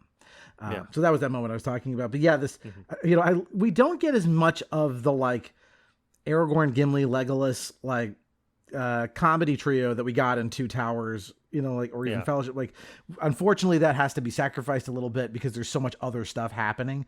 But I love that moment of like, we're going with you, laddie. Like, we're not, night, you can't get rid of us. We are, ride or die now with you. Yeah. Yeah, I love that moment too. It is a great moment of humor. We've talked a lot about how somber this tone is. Things are getting heavy. There's a lot of despair here. But in having that moment in there is, I love it too. I love, for me, the greatest, or I should say at least my most favorite fantasy stories, and Lord of the Rings being one of them, is you have characters that have truly been able to bond through their many little adventures across their big adventure, right? And I feel like this moment, right, they used the humor so well to be like, we're here through thick or thin, man. Aragorn, you can't shake us. Like, and I like how Aragorn, every time I watch this now, because ever since my wife pointed it out, he kind of looks at them and he like kind of tilts his chin. He's like, you guys, obviously we're like hamming it up a little bit. But I love that too. Like, this is a great example of like, nah, these are friends. There's love between these folks. There's a bond here. And Aragorn's like, I'm not going to argue this. You guys are totally right. Let's go. Right. Chapter 18, The Way is Shut. The trio ride as Legolas explains that the things they face in the mountain were once soldiers that had agreed to fight for Isildur. But when the time came, they fled into the mountain instead. Isildur cursed them to never rest until they fulfilled that oath. The doorway to the dim halt reads, The way is shut. It was made by those who are dead, and the dead keep it. The horses spook and run off. Aragorn enters, as does Legolas. Gimli can't believe he is afraid to go underground as a dwarf. Meanwhile, the Rohirrim ride off for Minas Tirith. Theoden tells Merry he cannot go, even though he wants to fight for his friends. But none of the riders can spare him because he is too heavy. Fortunately, there is one rider who doesn't weigh as much as the others, a disguised Éowyn, who grabs him and off they ride. As Sauron's troops march on the Pelennor fields, the trio arrives at the City of the Dead and commands their allegiance with the power of Anduril. The way is shut. Now you must die. I summon you to fulfill your oath. None but the King of Gondor may command me.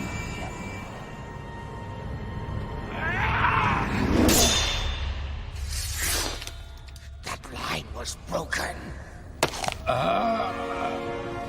It has been remade.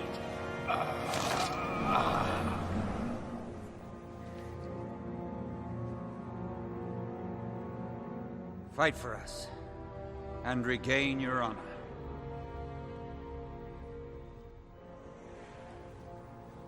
What say you?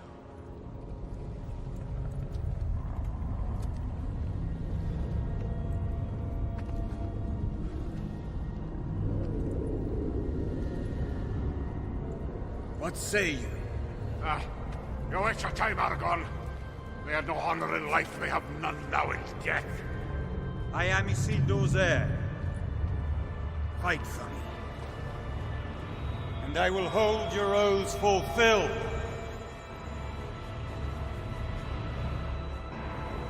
What say you?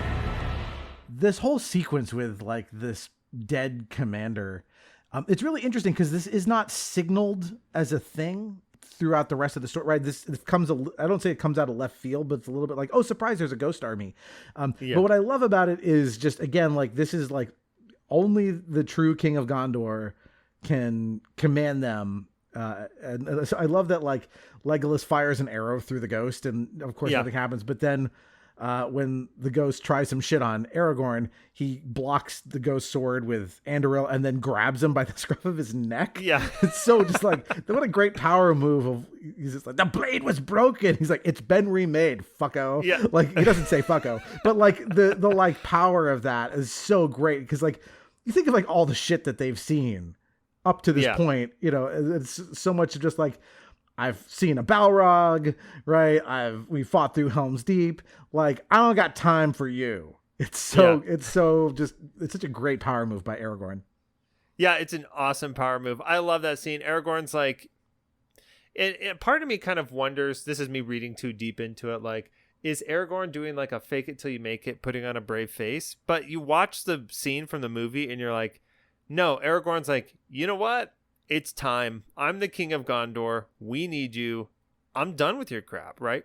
Yeah, I agree. Like, thankfully, and this is obviously by design, right? Like Legolas kind of gives us history on like who these people are and what we're doing in here. Yeah, it might feel like it comes out of left field. It does very much serve the purpose of like, okay, no, Aragorn is the true king here. We have some pretty substantial proof. He's able to break a curse that only this guy can break, right? So it definitely tees up like who he is as a king. It helps him be more kingly. Yeah, I was gonna say though about Éowyn.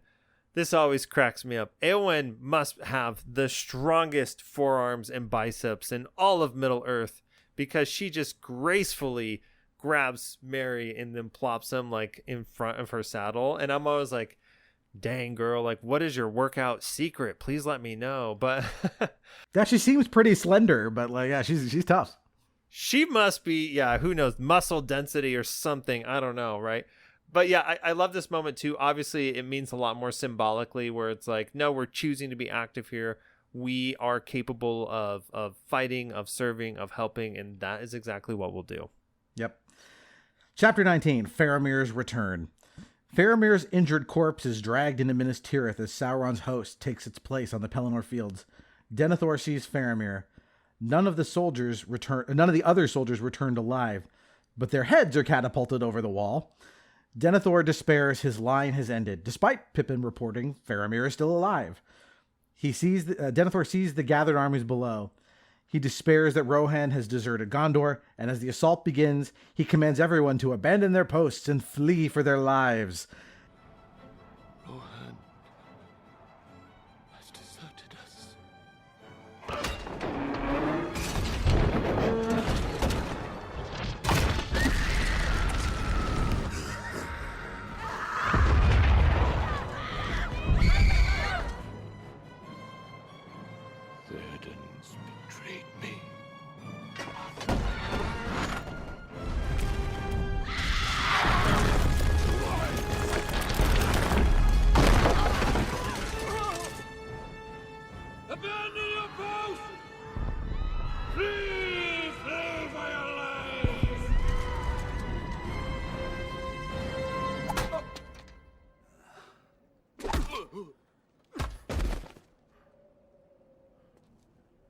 Prepare for battle!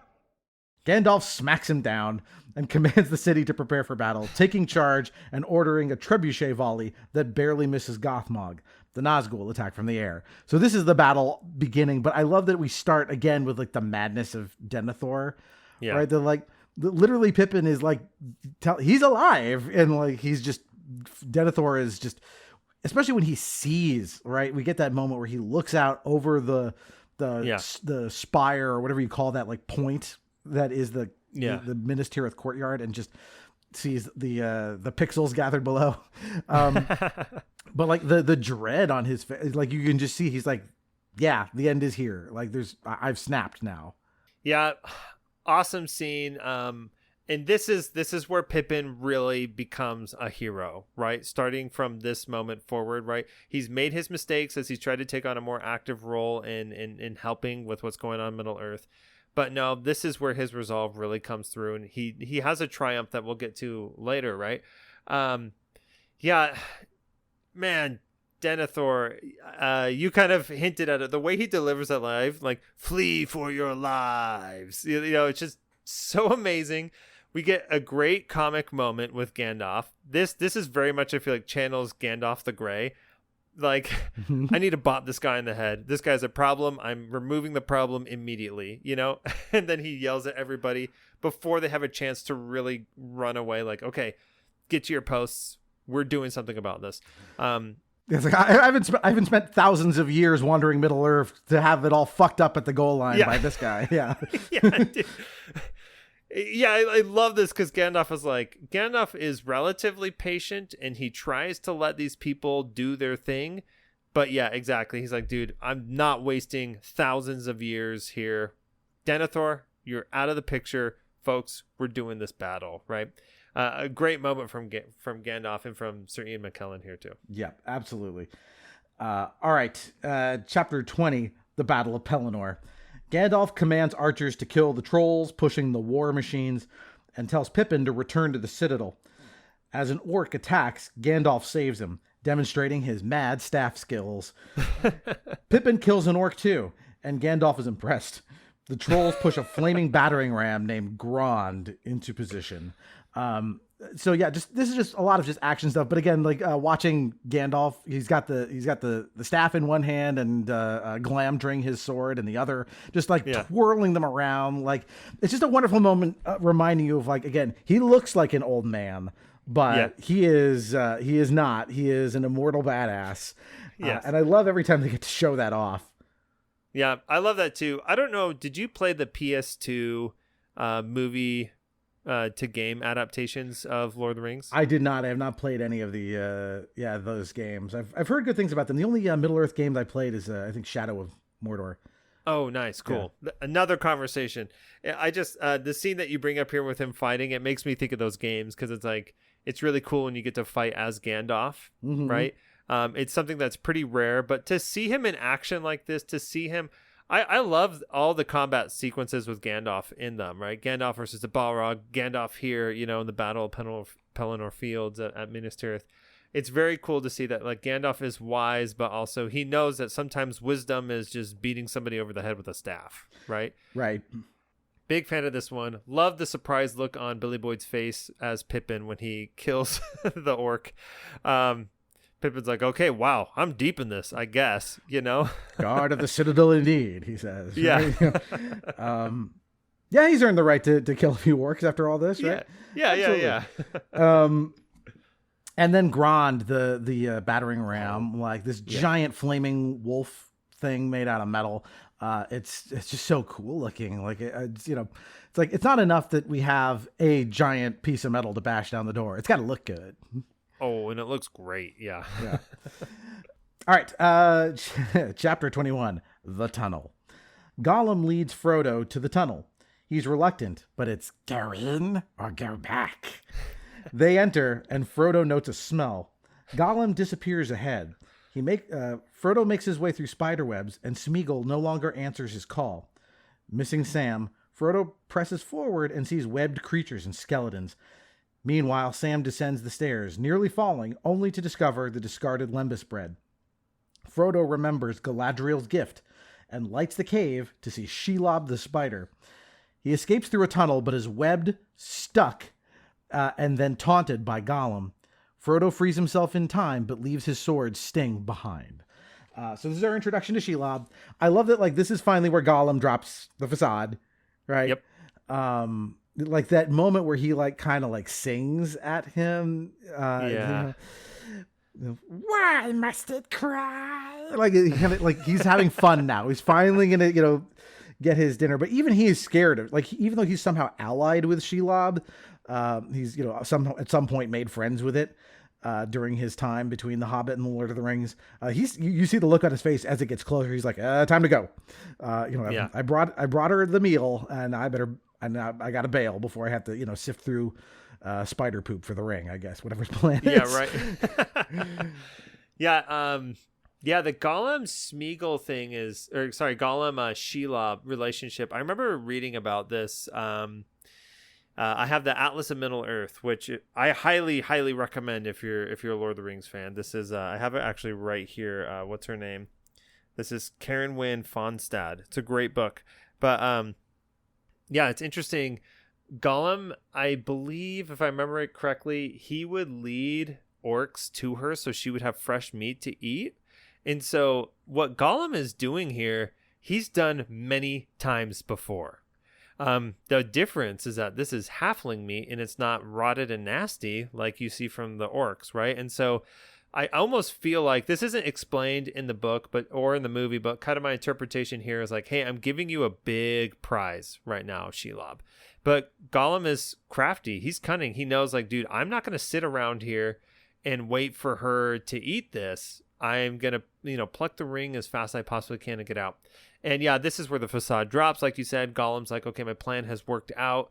everything is going to go swimmingly from here on out. I don't need to pretend anymore. And it's this super, I love just how disgusting this is. I love the audio here of the sounds of the stickiness of the web. Every time I watch this, I'm like, dude, Frodo, I don't know how you survived 10 feet walking into this place, but somehow you made it through. Love the tension that's in this scene. Yeah, and then the design on Shelob is great. I mean, we've seen spiders in movies before. I mean, it's a big spider, but like I like that its head is like kind of messed up. It's like sort of like Gothmog is, right? It's kind of deformed on one side, or she's been injured at some point. She doesn't talk. I know there's like talking spiders in The Hobbit. I remember that. I can't remember if Shelob is capable of speech in the books, but if I remember correctly, she is a really old and ancient being. She maybe has a nickname Mother of All Spiders. Right. Don't quote me on that. So I do think she's capable of speech, but I don't think she chooses to speak with Gollum even. Yeah, I don't think she needs to here. Obviously, she's just a scary monster for purposes of this movie.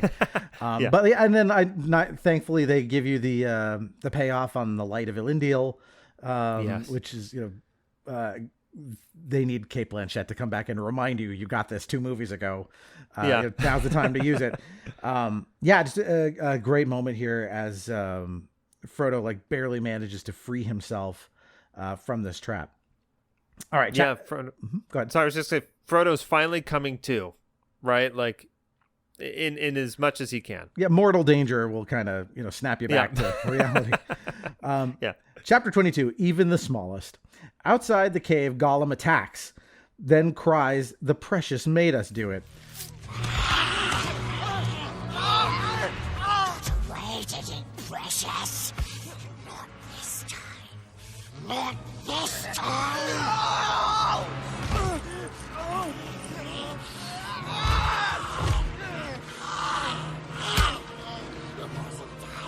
It wasn't us. Smeagol wouldn't hurt, Master. We promised. You must believe us. It was the precious made us do it.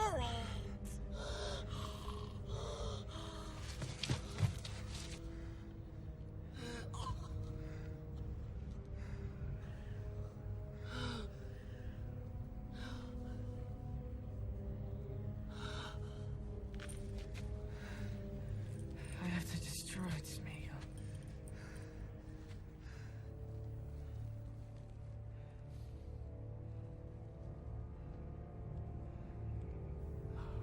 I have to destroy it for both our sakes.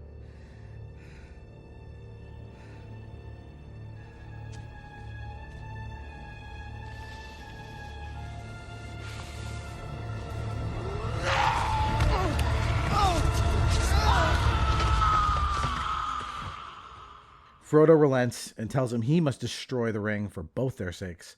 Gollum attacks again, but as Frodo deflects, he is cast down into a chasm. Frodo trudges on and collapses. He dreams of Galadriel, who reminds him he must find a way. He rises and walks onward. I like this last kind of like gasp of Smeagol here in a way, because like they fight and there's this like, "The precious made us do it." And like first it's like, this is all BS, right? Yeah. But there's a look on his face when Frodo says he's going to destroy the ring. Like Gollum doesn't attack immediately. Like there is a moment while he processes this, and it's really like, again, all the credit in the world to Andy Serkis for this performance, because like the way this all reads across Gollum's face as he is deciding what to do here is incredible. Yeah, I love it. Gollum is like, I didn't think you were capable any longer, of holding on to this desire to destroy the ring, right? Because it's not like Gollum has been living in total ignorance of why they're going to Mount Doom. Like he knows, but I think up until this point, Gollum just assumed like, nah, he's going to fall, corrupt to the ring, just like me, just like everybody else. I'm going to lead him to his death and I'll get the ring back. And, that's been the long play. That's been his plan. And to see that foiled here and to see like, hold on a second, this guy right here at the top of Cirith Ungol still can muster even the words to say, no, I must destroy it. And I believe it's here, right? He says, I must destroy it, for both our sakes, And it's this wild, like, I love this moment. He's like, dude, this is a compassionate thing I'm doing, and I'm doing it for you. You know, it's this, despite Gollum plotting his murder for weeks now, Frodo is showing like an act of love towards Gollum. Like, this is why I love Frodo so much. It's like, no, Frodo's like, no, don't you get it? I'm saving you too when I destroy the ring. Well, this pays off the Deagle scene in the beginning in a way, because I think from his perspective, it's like, I murdered my cousin for this thing. If you destroy it, then it's really for nothing. Right? Yeah. That has to be weighing on him too, to some degree. So Ooh, he I love can't that let that connection. happen. Yeah. Yeah. Chapter 23, Wood and Oil. As night encroaches, the battering ram continues its assault on the doors of Minas Tirith. Pippin finds Denethor preparing to cremate the still-living Faramir. As the gate is breached, Gandalf rallies the soldiers against the horde of orcs and trolls. This is kind of the beginning of a longer sequence about the cremation, so it's just intercut with other stuff, so I had to break the beginning of it here. But just that, like, there's all those guards that are marching with, carrying Faramir's body and stuff. Like, I guess these guys just have to follow these orders. Like, I can't imagine being like, sure, Mr. Denethor, we'll do whatever you say. Let's go burn your son. Yeah. Oh my gosh. Yeah. I don't know. I guess all I have to say about the intercut moments here is like, yeah, this is that contrast between the guards who are just like, okay, we'll do this, I guess, versus Pippin, who's like, you all have lost your minds. Like, you guys are still following this dude's order. You realize he's trying to kill, or he will kill Faramir. Faramir is still alive, It's a cool payoff for me to see Pippin be the voice of reason rather than just the comic relief here amongst like all these people. Like you say, they're just like, okay, guess the king ordered it. Looks like we're all going to die anyway. I guess we'll do it ceremoniously for Faramir. Right. And again, this pays off something. I mean, Pippin, for all of his like bumbling, like in that moment at the end of Fellowship, right, that he and Merry step up and go like, okay, we'll be the distraction to let Frodo have a chance, right? Like, so when it hits the fan, like, he's still going to do the right thing. Like, he still cares. Even if he makes mistakes, he cares. His heart's in the right place. Yeah. Speaking of hearts in the right place, chapter 24, Samwise the Brave. Frodo approaches Cirith Ungol, but Shelob stings him, and he is webbed, unconscious. Sam, armed with Sting and the Light of Elendil, fights and defeats the spider, sending it back into its cave. Frodo appears to be dead, and Sam can barely grieve before Sting's blue glow heralds orcs. Frodo! Mr. Frodo!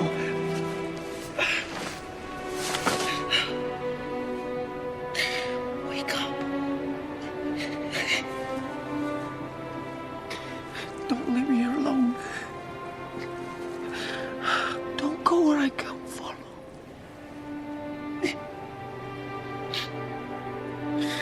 Wake up.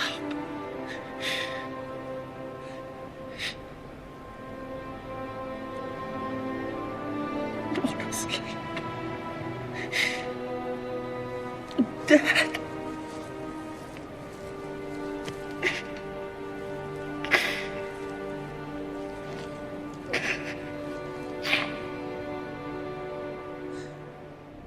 Sam hides, and the orcs, recognizing Frodo is merely paralyzed, take him back to Cirith Ungol. So this is a very truncated version of a great fight between Sam and the spider, but like, when he first comes in with the light and the sword, and he's like, let him go. It's Ellen Ripley, get away from her, you bitch. Yeah. Like, that's the same moment. But it's like, yeah, Sam, go. Like, you're a 3 foot tall a farmer against this gigantic thing. But he's like, no, this is Frodo. I'm here for him no matter what. So I'm going to fight off this monstrosity that no one's been able to kill for thousands of years. Yep, I love it. He goes in there just totally determined, undeterred. It's a messy fight, obviously Sam is not a fighter, but he will stand up for what's right, and he'll stand up for Frodo, for his friends, the people they loves, and what the right thing is to do. And so it's a great fight. It's a great fight in the book too, if I'm remembering correctly, but cool moment. And you get to see Sam, I guess we'll see this more in a second, but you get to see Sam like really be like, you know what? Like, He's done putting up with the BS. He's like, nope. I almost feel like he's like, we just need to get this thing done. Let's just get it done now. No more dragging our feet. Let's get it done. Shelob, get out of the way. You're an obstacle. Yeah, and his acting when he believes Frodo is dead there. Oh Yeah. my God. Yeah, don't go where I can't follow. That moment is so powerful because it's you're seeing two things on his face. One is obviously his belief that he's lost his friend. Mm-hmm. And also then there's the thing on his face like, well, what am I going to do now? We still have to destroy the ring. We got to, there's, apparently there's orcs nearby, right? Like all of that is, weighing on him. He doesn't know what happened to Gollum yet. All of that is going through his head during this really beautiful moment as he just, he cries. So, and we'll get some incredible stuff from him going forward. Yes. Chapter 25, Fourth Aerlingus. Pippin tries to tell Denethor that Faramir lives, but he is dragged out, fired, and told to die in what way seems best to him. He races to Gandalf, who is commanding the troops to fall back to the city's second ring, Sauron's forces slaughtering as they go. A horn blows and the Rohirrim assemble on a hill. Éowyn comforts Merry about their new assignment. Theoden gives his men a battlefield speech, and they ride through the enemy line, trampling the orcs in their way. Forth, and fear no darkness! Arise! Arise, riders of Theoden! Spears shall be shaken! Shields shall be splintered! A sword day! A red day! And the sun rises!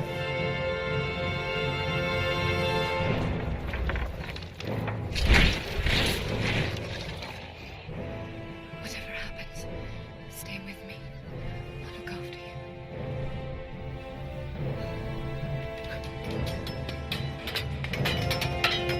Ride now! Ride now! Ride!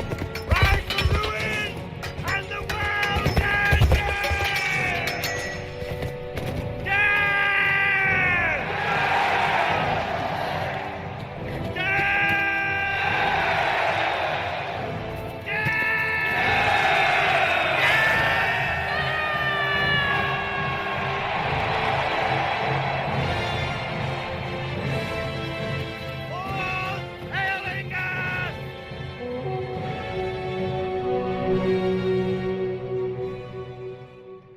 This is such a great moment, not only because, again, it's Theoden, kind of rising to the occasion. It's a great, going back to Shakespeare, right? These battlefield speeches are just kind of a tradition. But then when they zoom back, because the last we heard, they did not have enough numbers, or they were worried they did not have enough. But when you see all of the gathered Rohirrim on their horses, and the horns kind of come in the score, it's like, oh shit. The cavalry is here. Yeah. So just so awesome and inspiring. Yeah. Super inspiring moment. Love that speech that he gives.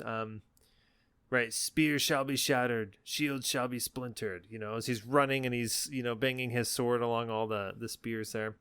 Love this moment. It's again, like another big contrast of light and dark. The sun breaks behind them, darkness is dispelled. We get these great shots of the orcs surprised before they reform their line. And what I love is this is another incredibly powerful moment musically, but as soon as they start charging, the music cuts and it's this wonderful audio of these horses just trampling these orcs. And it's so satisfying. You're like, yes, the good guys are crushing the bad guys right now. Yeah. And also, there's when I first saw this, was this a weird continuity error? Because, when you see Pippin and Denethor, it looks like it's nighttime. And then when we see the Rohirrim, the sun is shining on them. And we realize the darkness that is surrounding Minas Tirith is not nighttime. It's, just the evil of Mordor. There's just clouds and things coming out. It's, it lets you know, how dire the situation is for Minas Tirith. Mm-hmm. Chapter 26, The Madness of Denethor. Pippin reaches Gandalf and they race to Denethor, who plans to immolate himself and Faramir. Gandalf tries to stop it, but Denethor starts the blaze. Gandalf knocks him off, and Pippin rolls Faramir off the pyre to safety. Denethor attacks him, and Shadowfax kicks Denethor onto the blaze. Seeing his son alive, he has a moment of clarity before running off the end of the Minas Tirith courtyard, engulfed in flame. This scene is incredible. Like, it's like, you didn't think this guy could like actually go through with it in some ways, or like something is going to happen, but he does start the fire. Like, I mean, and then the satisfaction of like, it's not just like Gandalf stops, it's Shadowfax, which is kind of like, yeah, good horse. Yeah, this scene, it's incredibly well done. There are a few moments that really stand out to me. One, there's this really, I think, uncharacteristically dark humor moment. It's where most of the sound cue is gone. There's the flames going, and then Denethor starts actually feeling the pain of the fire. And he's like, ah!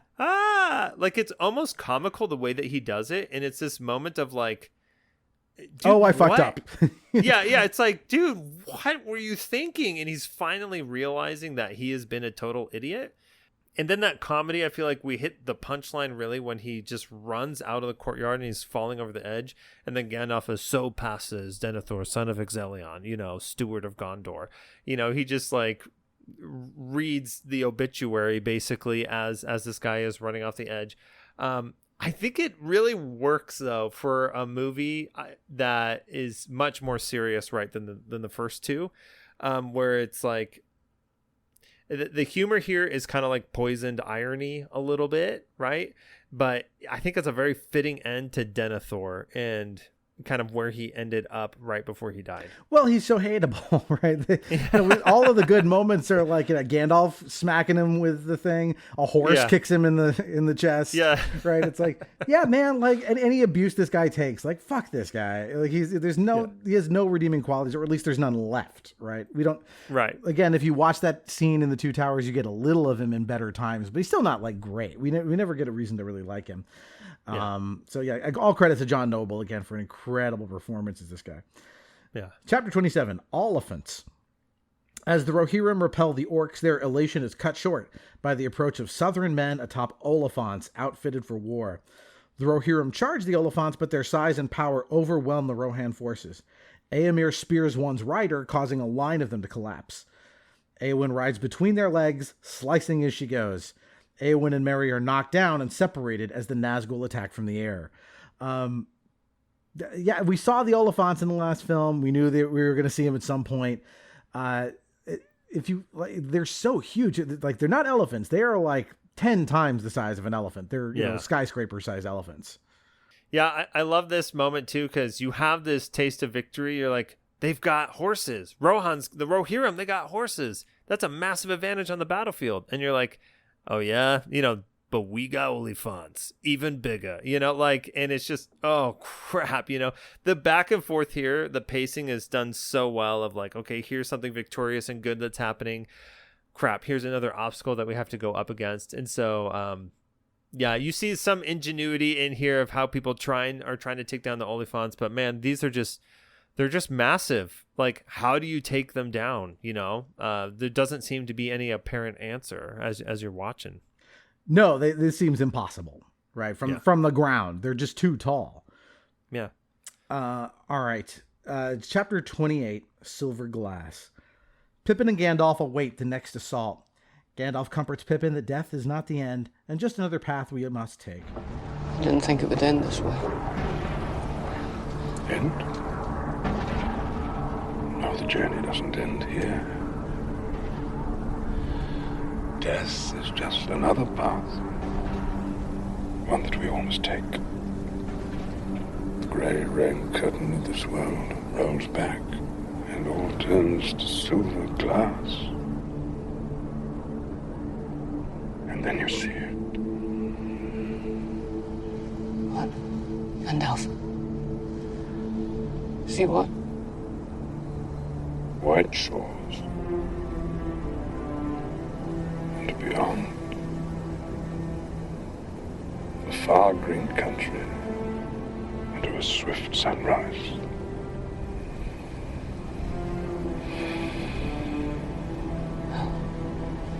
That isn't so bad. No, it isn't. He describes the white shores and green country that await beyond. As Theoden readies his troops below, he is snatched and thrown by a fell beast. The Witch King approaches, but Éowyn stands athwart him. She hacks off the fell beast's head. Angmar attacks with his mace, destroying her shield. This scene between Pippin and Gandalf is just, it's a great little bit of like pacing change to like, no, we're going to get some comfort here from Gandalf. Like, dying's not so bad. I've done it at least once, we saw, so we know he speaks from authority. Yeah. And like this moment is just like, I don't know what to make it like. It just, if it's comforting or if it's supposed to be inspiring of like, hey, just go out and give it your all because it's still okay if you die. But Gandalf always kind of knows just what to say. Like he knows, what people need to hear in their hearts. Yeah, I think you've stated it really well there. Gandalf's conversation with Pippin, I feel like Pippin, in this movie, he's gone through a lot. He's thinking new things. He's changing. He's growing. And Gandalf just knows what he needs to say at this moment. He knows Pippin's thinking about death. He knows he just watched Denethor die like a really awful, heinous death to put an end to somebody who was super miserable and awful, Pippin, I don't think, he's not thinking like, well, I'm like Denethor or anything like that, but he's thinking, man, I might die. And so the question of how am I gonna die? And Gandalf just says like, listen, you can die honorably. You can die nobly.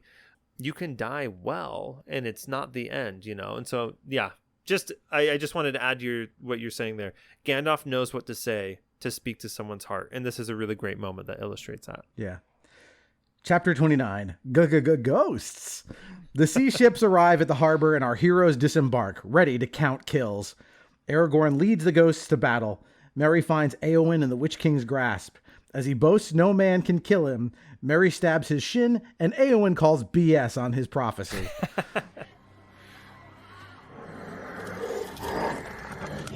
Fool! No man can kill me. Die now.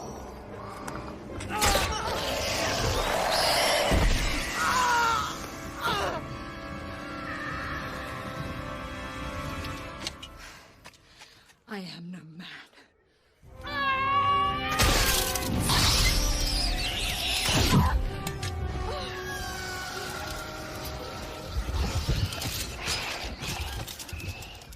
Aragorn, Gimli, and Legolas rout the orcs with the ghost's help. Legolas single-handedly brings down an Oliphant, but it still only counts as one. Minas Tirith is saved as the unstoppable ghost decimates Sauron's forces. Éowyn shares a tearful goodbye as Theoden passes, no longer ashamed. Aragorn holds the ghost's oath fulfilled and allows them to pass on at last. The Fellowship is reunited on the battlefield, and Pippin finds a wounded Merry. Lot to talk about here. There's actually a scene, again, this is another thing from the extended edition, where you see the ghosts and Aragorn take command of the ships. Again, kind of, I'm glad they cut that. That kind of ruins, the moment here where, surprise, they're finally here. Yeah. And then, of course, this great stand-up and cheer moment with Éowyn. This is the first, big reaction. I remember when, there were plenty of big reactions up to this point, but, this, I am no man, and she stabs Angmar in the face. You could just feel, again, the theater ready to explode with, how awesome this is. Yeah. Dude, it is such an awesome moment. I think it does the scene from the books a whole lot of justice. This was a perfect, like you said, this is a moment for theaters for you to get out of your seat, throw your popcorn, and scream, triumphantly. Actually, don't throw your popcorn. Please don't do that in the movie theater. But you know what I mean? This is the moment of triumph and joy. I think it's done beautifully. Rips off her helmet, right? I am no man. Cocks her elbow back and just straight up stabs him in the face. I always am like, dude, she was like, what's the best way for me to actually kill this guy in one fell swoop? Well, he's got a giant hole in his mask where his face is. That's where the blade's going to go, right? So, yeah, I love the scene. It's so beautifully done. I love, too, I can't remember if this part of the fight is in the extended editions or not, but it does show. I think it's in the theatrical cut, right, where it shows Mary stabs him, and the sword like disappears, and his arm hurts from stabbing him. I like this a lot too, because it's like, even though it's a small thing that Mary did, which is he stabs him, I think like in the calf or something with this sword, right? It is still like a measurable contribution that led to the downfall of the Witch King of Angmar, right? And so this sort of combination, Éowyn, she lands the final blow, but Mary did something. These people that, and this is just the message that I love of this moment here, is like, these people that you want to discount and say, no, you're not capable of actually contributing in this way. Look what they did. Together, they brought down this giant adversary, right? So I love what that really means. It's a message that I love to repeat to my kids or to other people. It's something that I really love about the movie here. I love this fight. Like I said, I love the Witch King of Angmar. You see this guy in all his malice. The shot of when he's picking up his mace and the chain links are tightening, like, oh, it's just gorgeously done. Huge fan of how that plays out. Yeah, and I believe, if I remember the lore correctly, the reason this works is because Mary stabs him with that dagger. That's not just any dagger. It's this kind of magical dagger that goes all the way back to the Hobbit. It was found in the cache in the Troll Hoard, along with Sting and Glamdring, right? These swords. And it's this magical elven blade, and it's Mary stabbing him with it. That's like enables the 1-2 punch. Like it renders him vulnerable to what Éowyn's about to do. Yeah, that's how I understand it too. Yeah. All right, and then the scene where like they let the ghosts go. I love that. Like Gimli's like, these guys are pretty handy. You sure you want to let them go? And so I had to wonder about because wouldn't they? I mean, couldn't you just roll over and just commit a genocide in Mordor with them and just end it all? But I think what we're led to understand is like their oath was they were supposed to fight for the protection of Minas Tirith, right? That was what they were supposed to do. So I think it's right that Aragorn, lets them go here. Yeah. That's also how I understand it, that Aragorn, at this point, like you said, there's no one point that he becomes the king of Gondor, but this is another crucial point in his sort of like maturation as he becomes a king.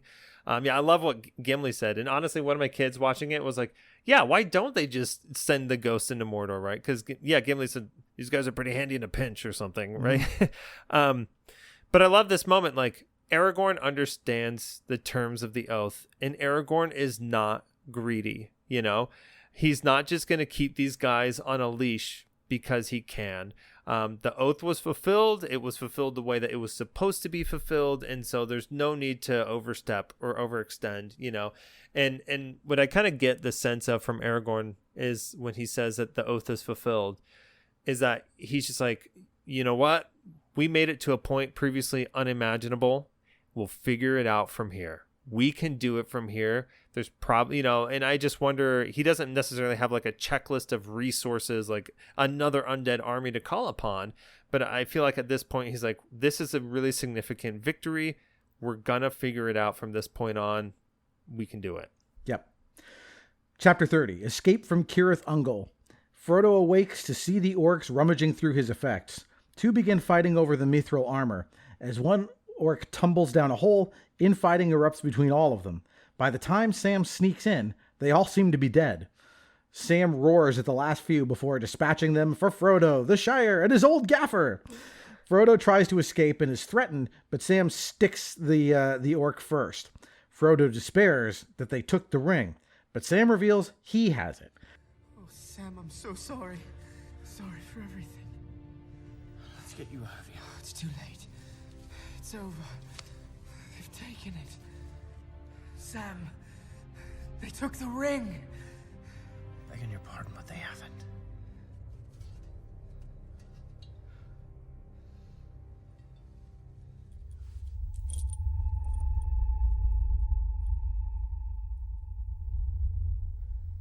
I thought I'd lost you, so I took it.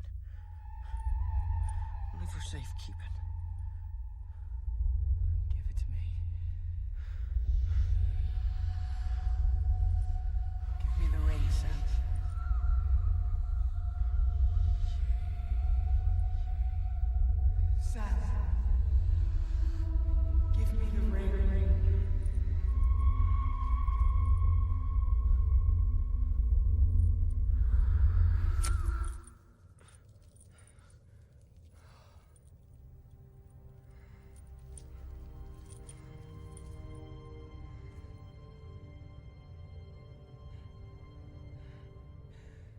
You must understand.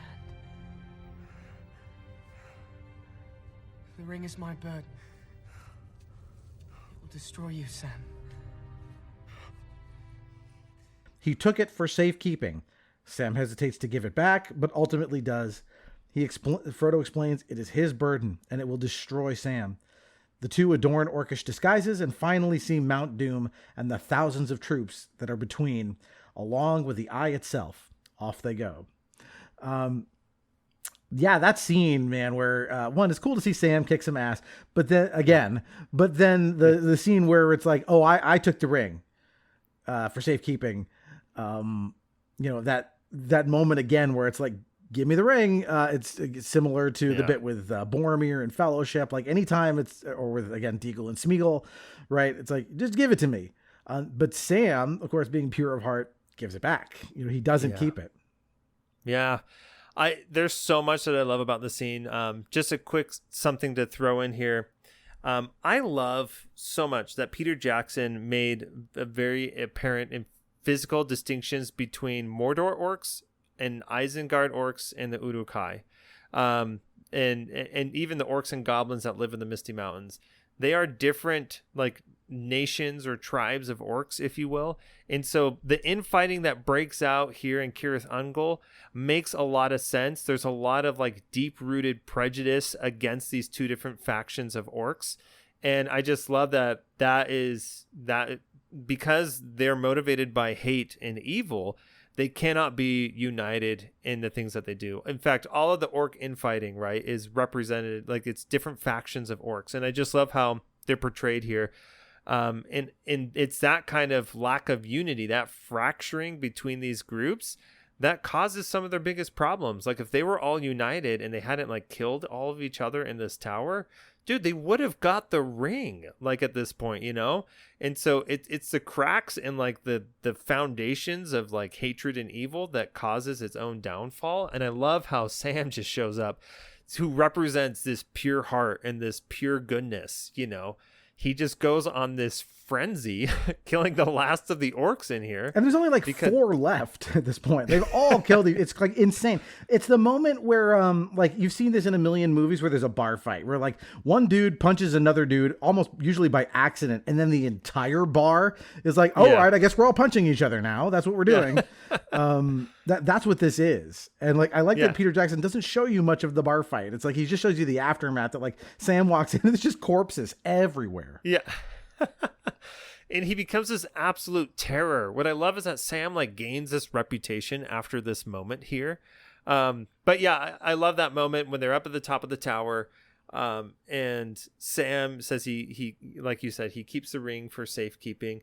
Frodo's desperate to get it back. And it's this moment here where there's this wonderful, I feel like, parallel to just like addiction, right? Of like, you have the thing that I want, like, give it to me, And Sam relents because ultimately it's that teamwork, it's that companionship between the two of them that are going to bring the ring to the fires of Mount Mordor. Another wonderful moment. And like you said, Frodo has recovered maybe a little bit based on the betrayal of Gollum, but he still does not trust anybody else with the ring. And also, though, like, this is so much about, like, how does the ring ultimately come to be destroyed? He said evil is self-defeating, and, like, Sam's ability to hand back the ring, like, that's the kind of thing that Sauron would never foresee, that, like, someone could give up the ring. Look at Gollum, like, it's and Frodo himself, right? Like, everybody who's touched it or come near it for the most part, like, if they get their hands on it, they don't part with it willingly. Isildur, right?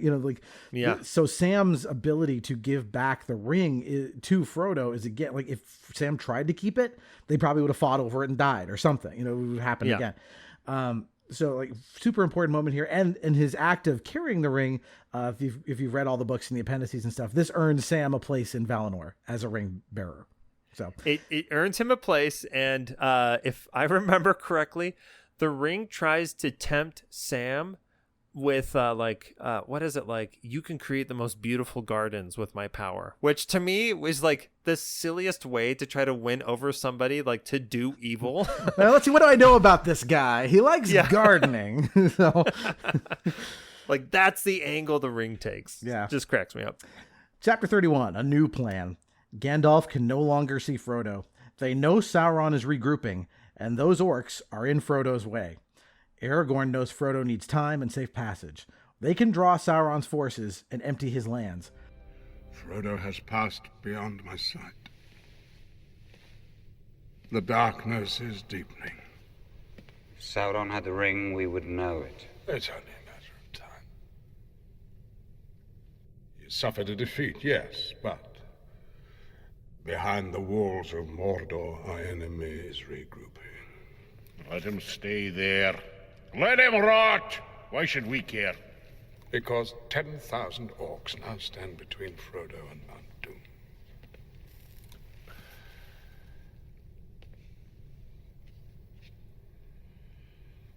I've sent him to his death.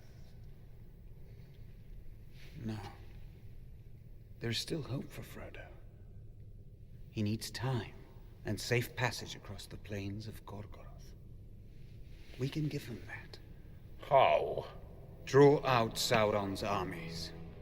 Empty his lands. Then we gather our full strength and march on the Black Gate. We cannot achieve victory through strength of arms. Not for ourselves. But we can give Frodo his chance if we keep Sauron's eye fixed upon us. Keep him blind to all else that moves. A diversion. Certainty of death? Small chance of success. What are we waiting for? They march on the Black Gate. This will distract the Dark Lord. As Gimli says, certainty of death, small chance of success. What are we waiting for? The plan is working as the orcs are drawn toward the Black Gate. Yet another, we're going to take a huge leap of faith on Frodo. They have not seen Frodo since the end of the Fellowship of the Ring. And other than Gandalf basically telling them, I as far as I know, they're still alive. That's all they've got to go on. And they're still like, nope, for our friend, these 2 3-foot-tall farmers, we are going to sacrifice ourselves to give them this Hail Mary shot. Yeah. I just love that they're just holding on hope here. Just like, well, we know that Sauron doesn't have the ring yet. And we heard a few days ago, we have this secondhand information that Frodo and Sam are still alive. We know somewhat where they're at. Like, they're working on such half-baked, unreliable information about where Frodo and Sam and the ring are. But again, I love this moment. This is Aragorn okay, he's kingly. He's very regal here. We can do this with this plan. We can give Frodo the time that he needs to destroy the ring. Yep. Chapter 32, Golgoroth. Frodo and Sam walk the blighted hellscape of Mordor, heading to Mount Doom. Aragorn, adorned with the white tree of Gondor, arrives at the Black Gate. Frodo and Sam share their nearly empty water supply. Sam acknowledges there will be no return trip, but pulls Frodo to his feet. As the men fall in line at the gate, Frodo collapses, nearly being spotted by the eye. Our heroes ride up to the gate, demanding a parley with Sauron. The gate opens, and Sauron's gaze is drawn. Sam pulls Frodo up, as Aragorn gives a rousing speech to the troops. Hold your ground! Hold your ground! Sons of Gondor! Of Rohan! My brothers! I see in your eyes the same fear that would take the heart of me. A day may come when the courage of men fails, when we forsake our friends and break all bonds of fellowship. But it is not this day. An hour of woes and shattered shields when the age of men comes crashing down. But it is not this day. This day we fight. By all that you hold dear on this good earth, I bid you stand, men of the West!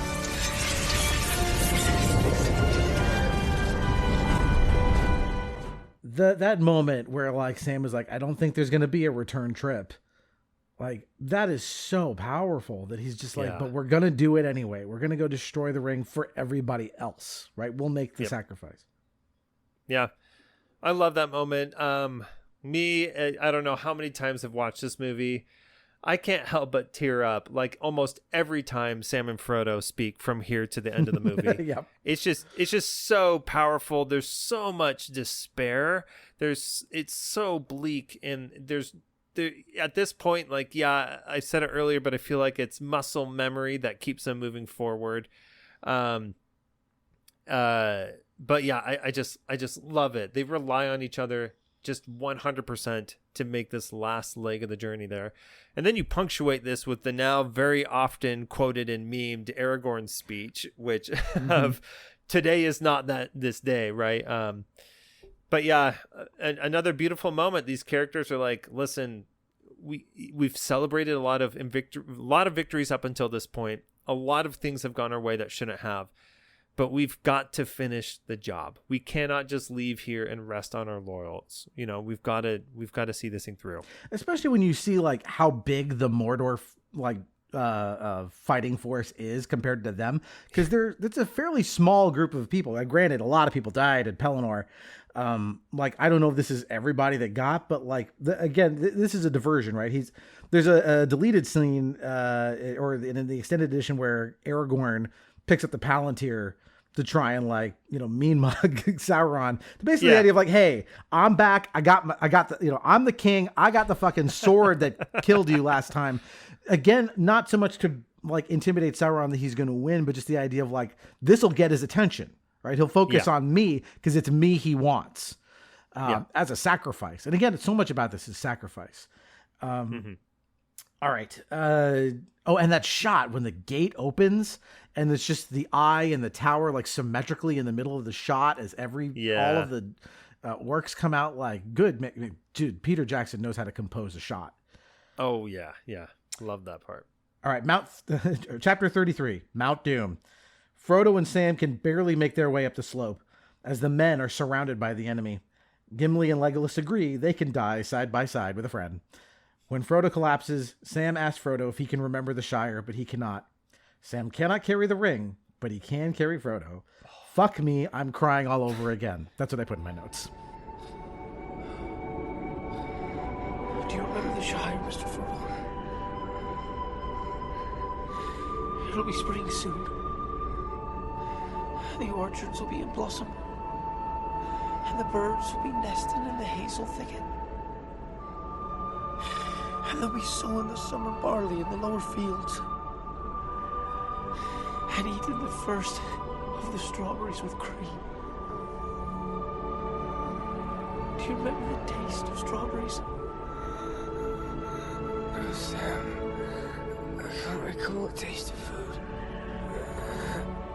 No, the sound of water. Touch of grass. Naked in the dark. There's nothing, no veil between me and the wheel of fire. I can see him with my waking eyes. Then let us be rid of it. Once and for all. Come on, Mr. Frodo. I can't carry it for you. But I can carry you. Come on!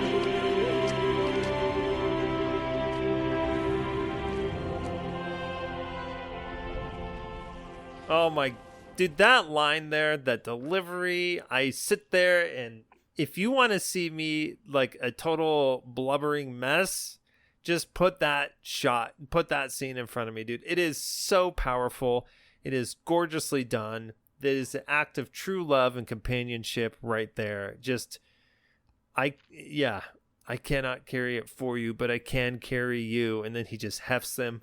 I'm like tearing up right now. Like the way that the way that it's shot, and you see him with all of his energy and remaining, force. He even take a step forward, and he just lets out this yell because it's so painful with how exhausted he is. Ugh. Yeah, and you see that they crane the camera around to show the shot up the mountain, so you show how far he has to go carrying Frodo on his shoulders. And this is all like, because this is it. It's this or it's all or nothing now. Like he's got nothing left to give, but this is it. Yeah, as you said, you want to see grown men cry, show them this scene.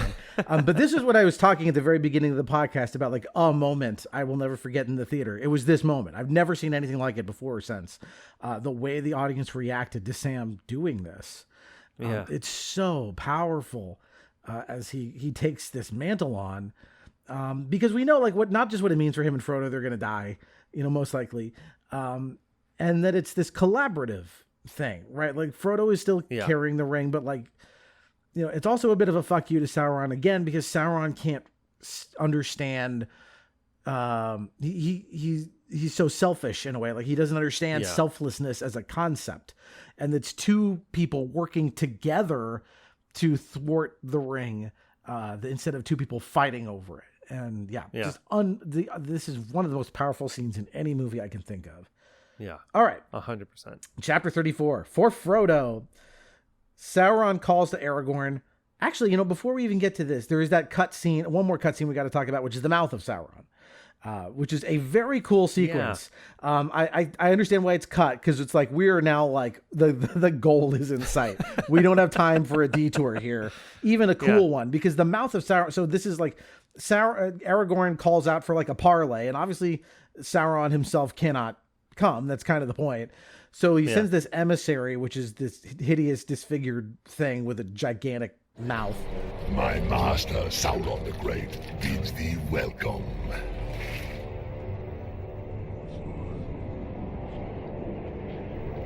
Is there any in this rout with authority to treat with me? We do not come to treat with Sauron, faithless and accursed. Tell your master this.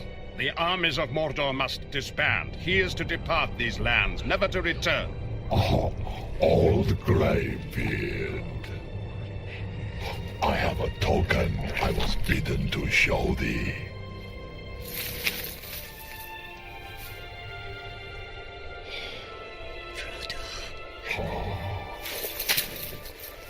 Frodo!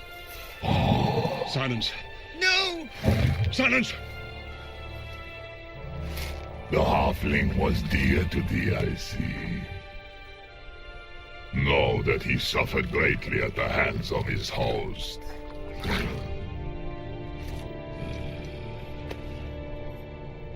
Who would have thought one so small could endure so much pain? And he did, Gandalf. He did. He taunts them by basically telling them that Frodo is dead, and as proof, he tosses them the mithril armor as a token, just as a way of like, it's a bluff, obviously, but like it's designed to thwart their resolve. It's a cool sequence. I wanted to mention it, but yeah, we're right at the end here. So yeah, no, I'm glad you mentioned it. It's a really cool moment. The mouth of Sauron is, I feel like, one of these Lord of the Rings characters that there's so little information given on them, but it's just such a cool character that you're like, yeah, the mouth of Sauron. Yeah, we don't know where this thing came from, what it's all about, but like, yeah, absolutely, just terrifying design. Like, go watch the scene if you don't feel like watching the extended edition. You can find it on YouTube. It's pretty neat. Yeah. All right, chapter 34. For Frodo, Sauron calls to Aragorn, but he declares for Frodo and leads the charge, becoming an incredible meme in the process. Yes. As Sam approaches the door to Mount Doom, Gollum attacks, choking Frodo. Sam fights back while the battle rages below. Frodo makes a mad dash up the hill as the Nazgul attack the gathered troops. But a moth signals last-minute assistance from the Eagles, who provide air support against the Ringwraiths. I love, like, if you've read the books, Gollum is appearing here, but it's still like, it's been a minute since we've seen him, and just the way he kind of comes over that rock. Clever hobbits to climb so high. Like, it's so, it's like, oh, fuck, now this guy's here? It's, just another great, like, gasp of, like, it's not that we're at the snatching defeat from the jaws of victory yet, but, like, it's just that last complication. Yeah. I remember pretty vividly reading this part in the book, and I lost my mind. I thought for sure Gollum had died, and to have Gollum reappear right here, It's such, and this is like you're saying, it's so well done in the movies as well too. It's this last minute panic. It's this last minute unaccounted for thing that just showed up. This thing that just will not stay away, that will not die, shows up and causes another problem. And I think it makes for really excellent pacing to create a lot of tension here in these final moments. And it gives Frodo a chance, right? Because like he's been carried up this hill, like now he's the one. Yeah, because Sam and Gollum are kind of entangled. He has to make the literally dash at the 5-yard line, right? Yeah, as he's like, this is it. I'm gonna do it. But not just yet. Also, again, having the Eagles show up. I know there's all that, bullshit about like, well, why didn't the Eagles just fly them to Mordor, and let them do this? There's whole articles you can read. I'm not going to get into it here about why that's not how it goes down. But they are cool, right? The Eagles are coming. We haven't seen them since The Hobbit, really. Or I guess, no, there's an eagle that rescues Gandalf in Fellowship. So they are a thing, but yeah, it's yet again, like Peter Jackson giving us a shot in the arm just when we need it. Yep. All right. Chapter 35, the end of all things. Sam finds Frodo standing where Isildur once stood, but Frodo at last succumbs to the ring and puts it on. When he does, Sauron senses it and dispatches the Nazgul. Gollum knocks out Sam and leaps onto Frodo, biting off his finger. Celebrating his success, while celebrating his success, Frodo attacks Gollum, grasping to get the ring back. They go over the edge, and Gollum plunges with it into the lava. Sam rescues Frodo as the ring at last melts. The Eye panics, the orcs retreat, as Barad-dûr collapses. The men watch and cheer, but fear for Frodo and Sam when Mount Doom erupts. The hobbits escape the eruption, talk fondly of their new remembrance of the Shire, and await the end, but are thankfully rescued by Gandalf and the Eagles. I can see the Shire. The Brandywine River.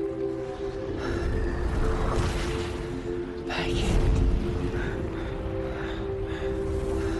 Gandalf's fireworks.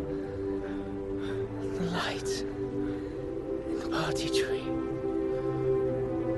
Rosie cop dancing. She had ribbons in her hair.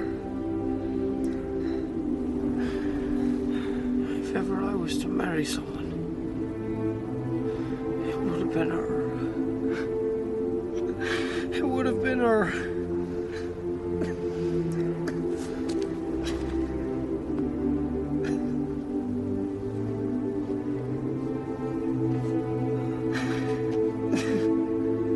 I'm glad to be with you, Samwise Gamgee.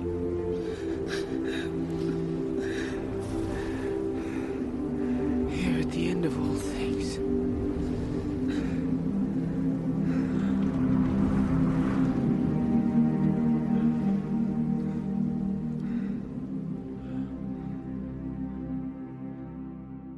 So here it is, right? The moment the ring is destroyed. I love how they handle this. It's a little different than in the books because the key difference is that in the book, Gollum gets the ring back just as here. He bites Frodo's finger off to get it. And then he's celebrating and like he's so enraptured in dancing a jig that he just slips and falls. I love here that it ends with Gollum and Frodo. Like Frodo gets back up and lunges for the ring again. He can't let it go either. And it's in their like scrapple for it or scrapple. What the fuck? They're scrap. So they're scrapping for it. And they both slide over the edge and Frodo he's able to grab a ledge and avoid plunging into the fire. Yeah, I love this moment too. It just makes you wonder, is there actually a single being in Middle-earth that would have been able to throw the ring into the fire? But again, evil is self-defeating, and this is the moment of it. I mean, it's the selflessness that got them here, and then ironically enough, it almost feels like it's the selfishness that ultimately destroys the ring, right? Because Gollum is excited that he has the ring, Frodo, and the way I understand it from the movies is that Frodo just desperately wants the ring back. It's not like he's overcome with sudden, like, newfound resolve to destroy the ring. Right. I interpret it the same way. He wants it back. He doesn't want to destroy it. Yeah, he doesn't want to destroy it at this point either. But so he lunges, and it's this, as they're fighting for the ring, it's that fighting that destroys the ring. I love that this is the way that it happens. I love it in the book too. I think for the same reason that you mentioned, I really love how it's shown in the movie. with Frodo providing the extra lunge, because it's like, it's a tiny task. It is the smallest of tasks to just chuck this ring into like this lava pit. But all of the mental anguish and there's the metaphorical reading of like addiction that's in here as well, like, is so powerful as a weight, as a motivator to like deter you from accomplishing even the smallest of tasks. But yeah, I just love it because it's an awesome way to create tension of like, holy crap, how do you actually destroy this ring? Yeah. The other thing I love here is, like, we've seen this a million times in a movie where someone is hanging off the edge of a cliff and someone's reaching down for them and they have to reach up and grab their hand, right? This has been done a million times. But what I love about it here is, when Sam is telling him to reach, it's not just about like this physical act of like, we got to get you out of this predicament. It's mental. It's like, don't give up. Like you need to get back to the world. There is a Shire waiting for you, right? Remember all of those things, even though he doesn't say it. It's that Sam is calling to him for, of like, come on, don't you let go, reach up and grab me, get up and fight for your life, basically. And Frodo comes back at this moment. And again, they share that moment there at the end of all things where they're, he does remember the Shire now. He remember in Sam, if I can go back, I would totally ask that girl out. It's, all that stuff. It's just like that. It's gone. It's done. The way he plays that relief is so good. And man, have I sent that GIF a million times when I've accomplished something. I feel like, oh, finally, God, that's the best way to express it. It's done. Yeah. I've also sent that GIF a million times. But yeah, I love this. Again, this parallel, excuse me, to the companionship that Gollum never had as Smeagol with Deagle. He kills Deagle. At the end here, Gollum was never going to have somebody to reach out and pull him up, right? And I love that moment too, right? That you're talking about here when he's like, reach, Frodo has somebody who will grab him and pull him up, which I think is unfortunately just like, it can be too rare, right, to see. And I think that's such a sweet victory to have at the very end here of like, Frodo, you have Sam, you have support. This is somebody who is reaching literally right now to save your life. And maybe you don't make it out of the eruption, but you could, die on better terms, right? Rather than falling into a pit with Gollum in the ring. Yeah, and then that triumphant shot of like Barad-dûr collapsing is like the eye, as much as they can make that digital eye panic, that's just like, yeah, fuck you, Sauron. Like, because they make it so that the eye, it falls on like a spire too, like it doesn't just come there, and then just huge like whoosh as it bursts into nothingness. And you watch all of the men are all cheering, and Legolas and Gimli and everybody, and then they see the eruption, and like you see that look on their face of like, we did it, but also, oh no, Frodo.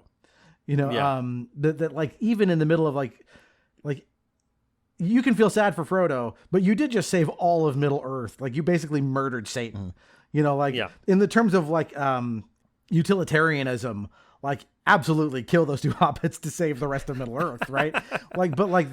That's what they were fighting for. Like, they all went out there to die for these two guys, so it's just a great moment as you watch like that panic set in. Yeah. All right. Chapter 36, Many Partings. The first ending. The Fellowship is reunited at Frodo's bedside. Aragorn is at last crowned king and joined by future Queen Arwen. As the retinue approaches the hobbits, they bow. But King Aragorn declares, "My friends,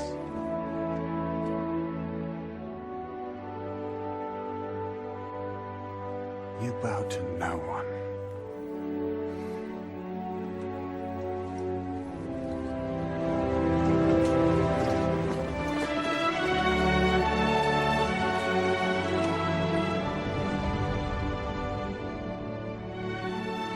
Gathered masses honor them. God damn it, I'm crying again. Also in my notes. Man, I was just going to say, you want to know the second scene from Return of the King that always makes me cry? It's this one. My friends, you bow to no one. It's so powerful. I mean, Aragorn, this is him, full splendor, King of Gondor, humble enough to know and to recognize and to just have everybody else also publicly know and recognize, hey, these guys did it. We owe them so much. Yeah, there's this immense power of like, this is the king of Gondor. Like, he is the most powerful man in all of Middle Earth. And he's like, no, these guys, right? There's a lot of beautiful things here. That the scene at the bedside is, just this kind of almost wordless, as they're celebrating, very similar to Frodo waking up in Rivendell in Fellowship, right? As they all come in, you get to have the remaining members of the Fellowship share a moment together before the gathered crowd. You get Aragorn singing in Elvish, which is apparently something Viggo Mortensen wrote himself. Not the words, but the melody. He wrote that. Oh, whoa. Yep. Did not know that. He wrote it, and Howard Shore just incorporated it into the score. And even they still get like time for one last like kind of like comedic beat where like, because Aragorn doesn't know Arwen's going to be there. He walks up and like Legolas is there, and and he kind of gives him a look of like, and then we see Arwen, and there's just this nice, again, like their bond is, forever, even though he's Legolas, like all the elves, is going to leave. Yeah. All right. Chapter 37, The Grey Havens, the second ending. The hobbits return to the Shire as heroes, but even though they share drinks and good cheer, and Sam finally has the courage to court and wed Rosie, Frodo privately admits he cannot readjust to his, quote, normal life.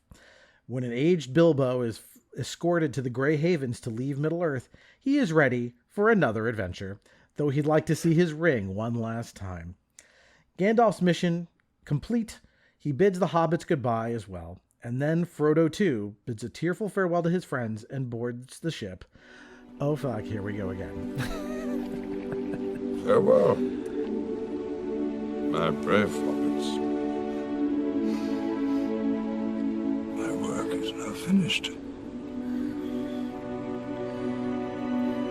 Here, at last, on the shores of the sea, comes the end of our fellowship.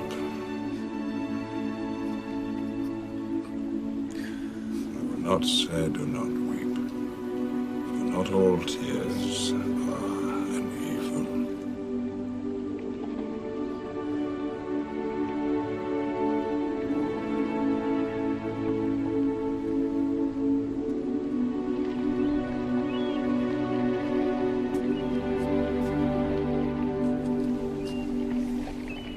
It is time, Frodo.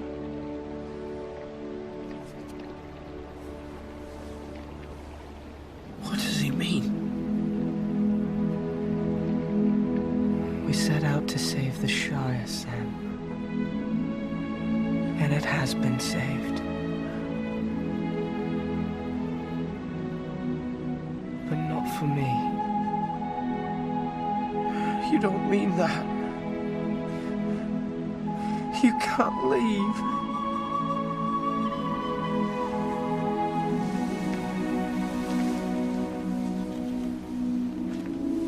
The last pages are for you, Sam.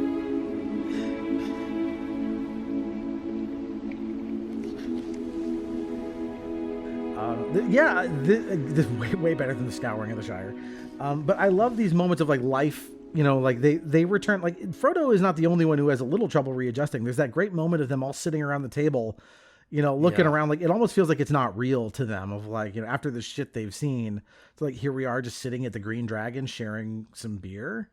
Like it's, that shared look of, that 1,000-yard stare, a little bit of like, look what we did, Yeah, I love that moment. I love it when they're riding in on their horses, and they're each clad in respective armor compared to with whoever they fought with, right?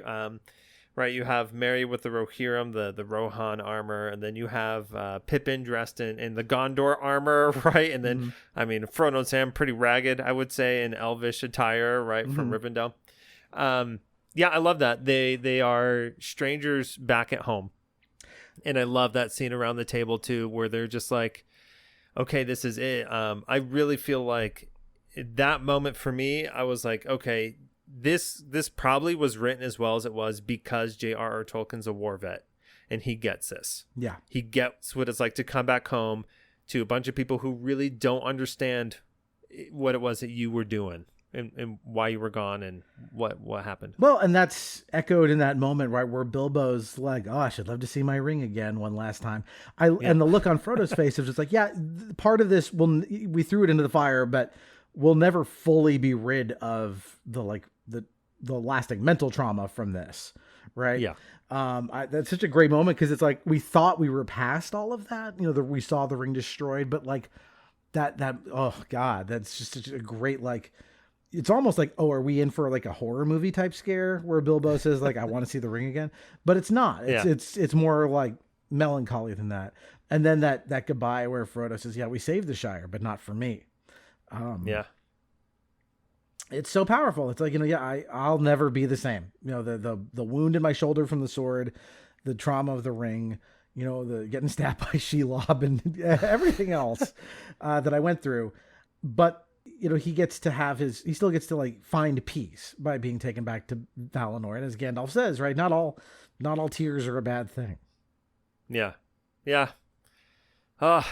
Gorgeous moment and a really wonderful sense, I think, of closure, finality for Frodo. For Frodo and Gandalf, I feel like you feel it the most. Also, obviously for Bilbo as well too. And then the three remaining hobbits, right? They know it in their heart. Has to be this way. Yep.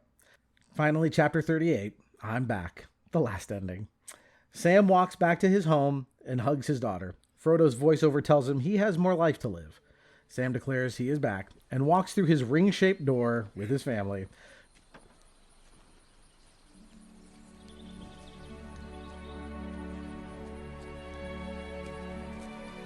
My dear Sam, you cannot always be torn in two. You will have to be one and whole for many years. You have so much to enjoy and to be and to do. Your part in the story will go on. Well, I'm back.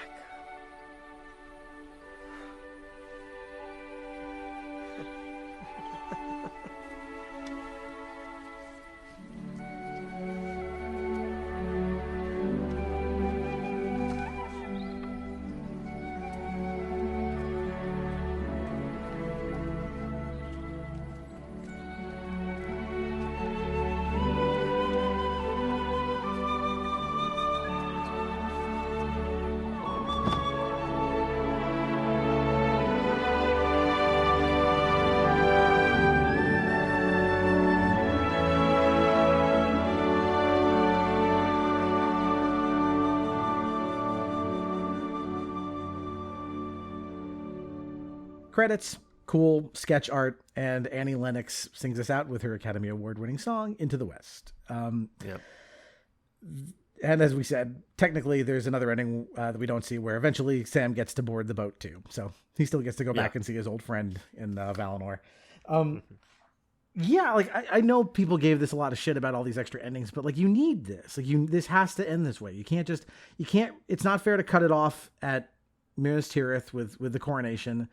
I think even you don't end it with Frodo getting on the boat. Like this is Sam, like life goes on. That's the message, right?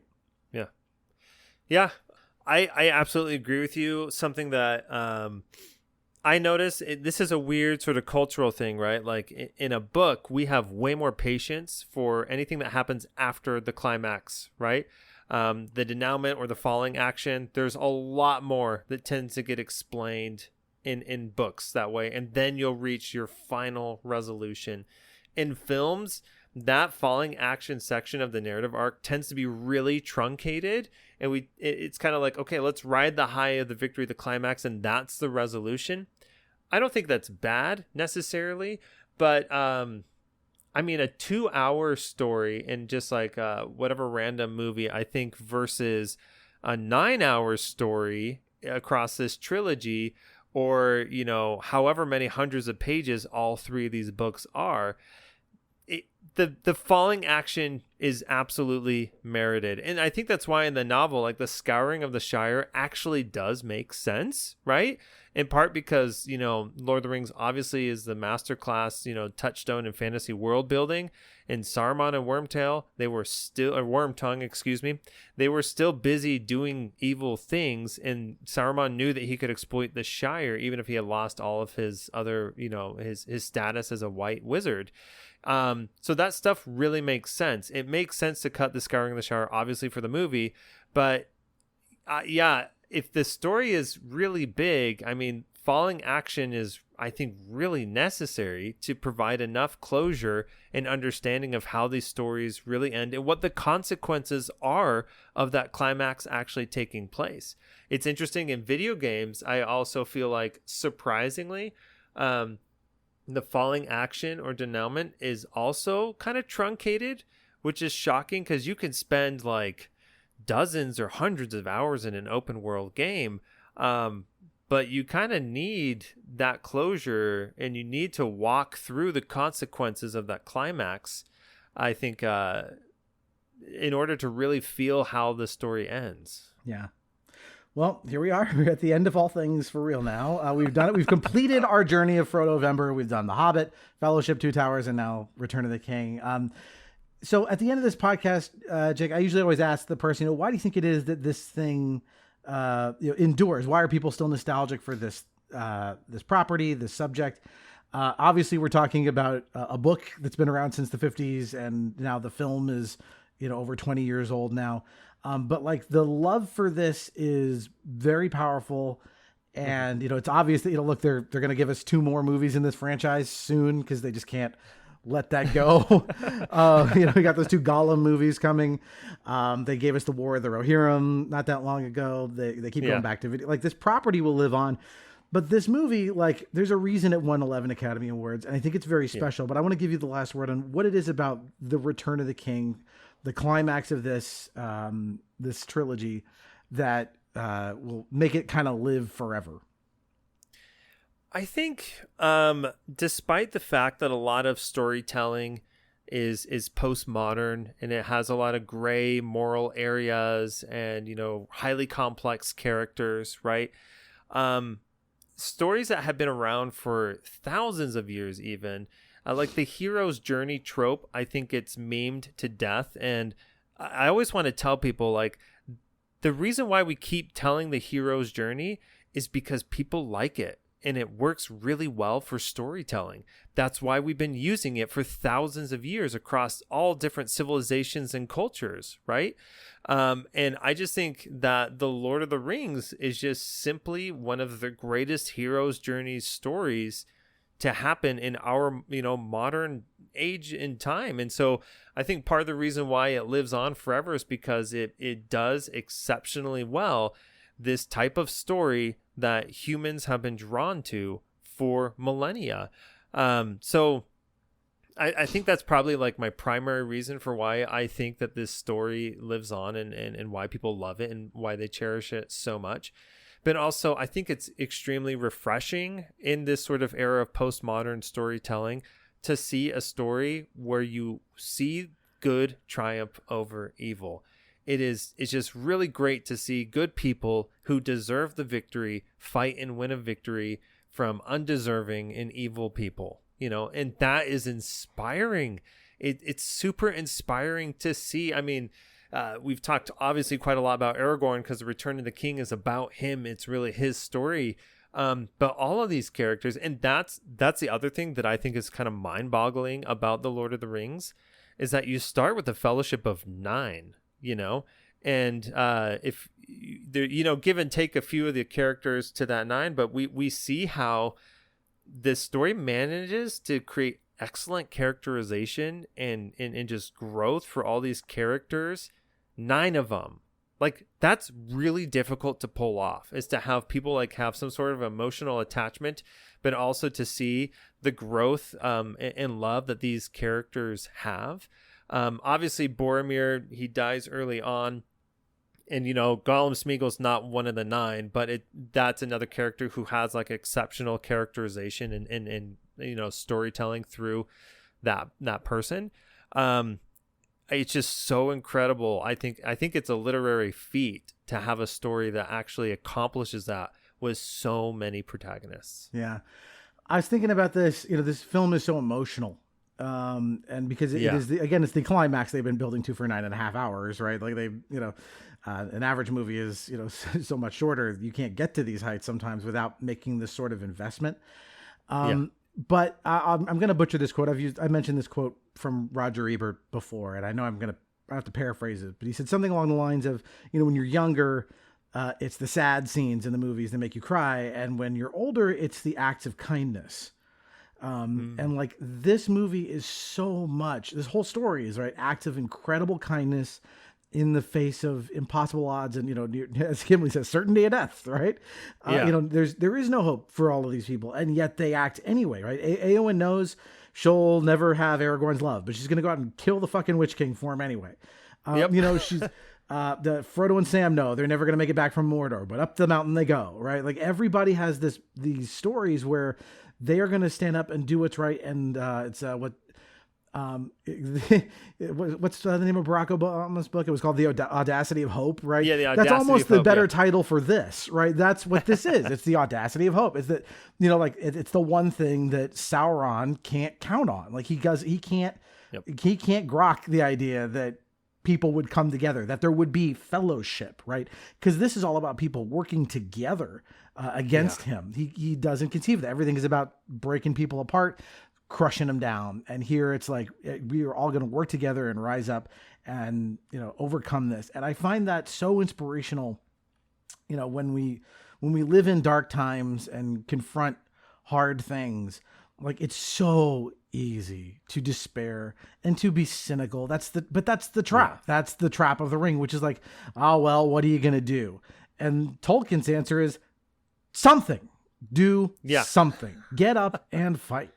And I think that's why these stories will last forever. And it's why, you've heard us get misty in this podcast just talking about the thing, let alone watching it. And like every time I watch it, I feel like the emotional moments, I get more emotional when I watch it. It doesn't dull. It gets hard. It gets more, it digs in deeper every time. So, Jake, man, I was really glad having you on the show. Awesome to have you to cover this. And this was so much fun. You're welcome back anytime. You have an open invitation. So again, tell if people want to find your show and your stuff, where do they go? First, thank you so much for having me on here. This has been so much fun. Love this movie. Obviously an incredible movie, deserving of all of its awards and more. Thank you so much for having me talk Return of the King. If you are interested in anything that I guess I said, or you want to get a hold of me, I'm on BlueSky. That's chiptip.bsky.social for social media. I do the Pre-Order Bonus podcast. We're talking video games. And I also do an indie impression series talking about indie video games. That's where you're going to find me mostly online. I do also stream part-time on Twitch, the indie games I'm playing for the show. That's just twitch.tv/chiptip18. Honestly, chiptip18, you're going to find me pretty much anywhere. Awesome. If you want to find us, of course, the links to all our social media things are in the show notes. I would recommend if you're going to follow us anywhere, do it on Facebook, BlueSky, or Instagram, because every Wednesday, that's where I post a clue as to what's coming next. This time, of course, you're heading into December, so you can have an idea of the theme of what some of these things might be. But that's where you find us. I also want to remind you to check out our other podcast, Playing by Ear, which is a musical podcast I do with my wife and brother-in-law. And this month, as a bit of a tie-in, we are focusing on Led Zeppelin's 4 for a little bit of extra Tolkien action and synergy. So if you want that, go over and listen to that show as well. If you have time and are so inclined, drop us a review on all of the podcast places. And of course do that for Jacob and any podcast you listen to, because that is that's a great way of boosting the algorithm that helps people find the podcast. And of course, also in addition to that, word of mouth is greatly appreciated. If you like it, tell a friend. So, I think that'll do it for this. Jake, thanks for finishing off the journey into Mordor with us. Yeah, of course. Thank you. All right. So until next time, that is one more entry in the Nostalgium Arcanum. Lay down your sweet and weary head. Night is falling. You've come to journey's end. Sleep now. Dream of the ones who came before. They are calling from across a distant shore.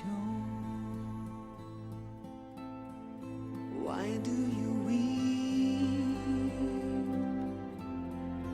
What are these tears upon your face? Soon you will see all of your fears will pass away, safe in my arms. You're only sleeping. What can you see? On the horizon, why do the white gulls call?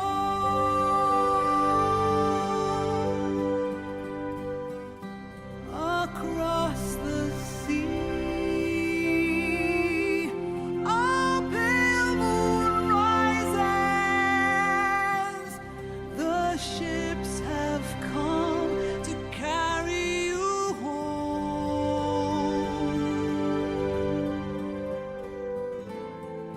Dawn will turn to silver glass. Light on the water, all souls pass. Hope fades into the world of night. Lord of the Rings is without a doubt the greatest trilogy in movie history. And I know I may have said that many times before, but I have never, not once, rapped it. Until now. Jimmy, jam me. Lord of the Rings #1 trilogy of all time, suckers. It's the #1 trilogy, the #1 Trilly. Try to deny and you just sound silly. Worldwide gross of almost $3 billion. 16 times what they made on Free Willy. You whales! Best triple feature, hell yeah, we would win it. We got the only trilogy with everything in it. Don't believe me? You could check for yourself. The Godfather doesn't even have one now. CGI, oh my god, yeah, we have that. Andy Serkis doing workus motion capture in it. Star Wars is better? You make me sick. Jar Jar can go ahead and suck my ring.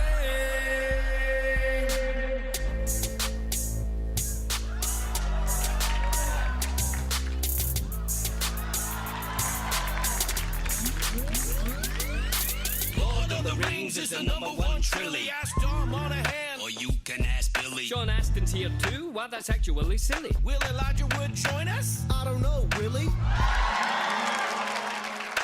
Elf, dwarf, wizard, human, hobbits of the Shire. Bring the ring to Mount Doom and I throw it in the fire. Such a good trill that I wish they made 4 though. This one's a better decent than your favorite porno. A Strider, some riders, Golem, a spider. We got a great wizard and we got one that's wider. Best trill ever, baby, don't you forget. That's right, Anna Kendrick, pitch perfect ain't. What the hell? I thought we were friends. Damn.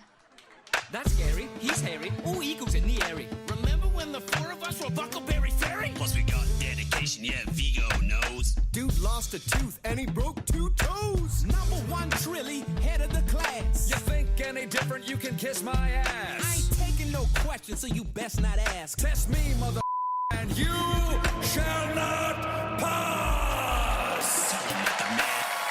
Lordy, Lordy, we won some awards, B. Cutting down pretenders like Aragorn swore, G. 17 Oscars, that's king forever. That's more than these 3 mother put together. Effects, impeccable. Costumes, unassailable. I'm only on this song cause Ian McKellen's unavailable. Show him, Mike. Back to the future, oh, you got a DeLorean? We got sexy elves all over LaFlorian. And archaeologists, sorry, I'm snoring. It's Indiana Jones in the Temple of Boring. Billionaire fights crime, I don't understand her. The Dark Knight's capitalistic propaganda. And hockey ain't the Mighty Ducks. And I know it's 5 movies, but Twilight sucks. Anakin. I'm barely in those movies. The women are gorgeous, the fellas are cute. Let my man rap in Elvish while Circus plays the flute. Tolkien gomo arotanese signelame. Hargar exenel den janar, aqua cantalamar. Blade we Marta Beverly Amboreva, Lauli Ida Vinci Sarati. Dan Brown Quetta Vera Lambia Vevina. Yeah, Equency. Lord of the Rings is the #1 Trilly. Movie so sick I gotta take an Advilly when I'm sniffing daffodillies, sipping chamomilles. Lord of the Rings is the #1 Trilly. But I will admit, the Naked Gun movies are pretty great. Lord of the Rings is the #1 Trilly. Ask anybody and they know the dilly. From Jacksonville to Manila, Philly. Ask all the fishes, the seaweed, the Trilly. Lord of the Rings is the #1 Trilly. Lord of the Rings is the #1 Trilly. Lord of the Rings is the #1 Trilly. Trilly, Trilly, Trilly.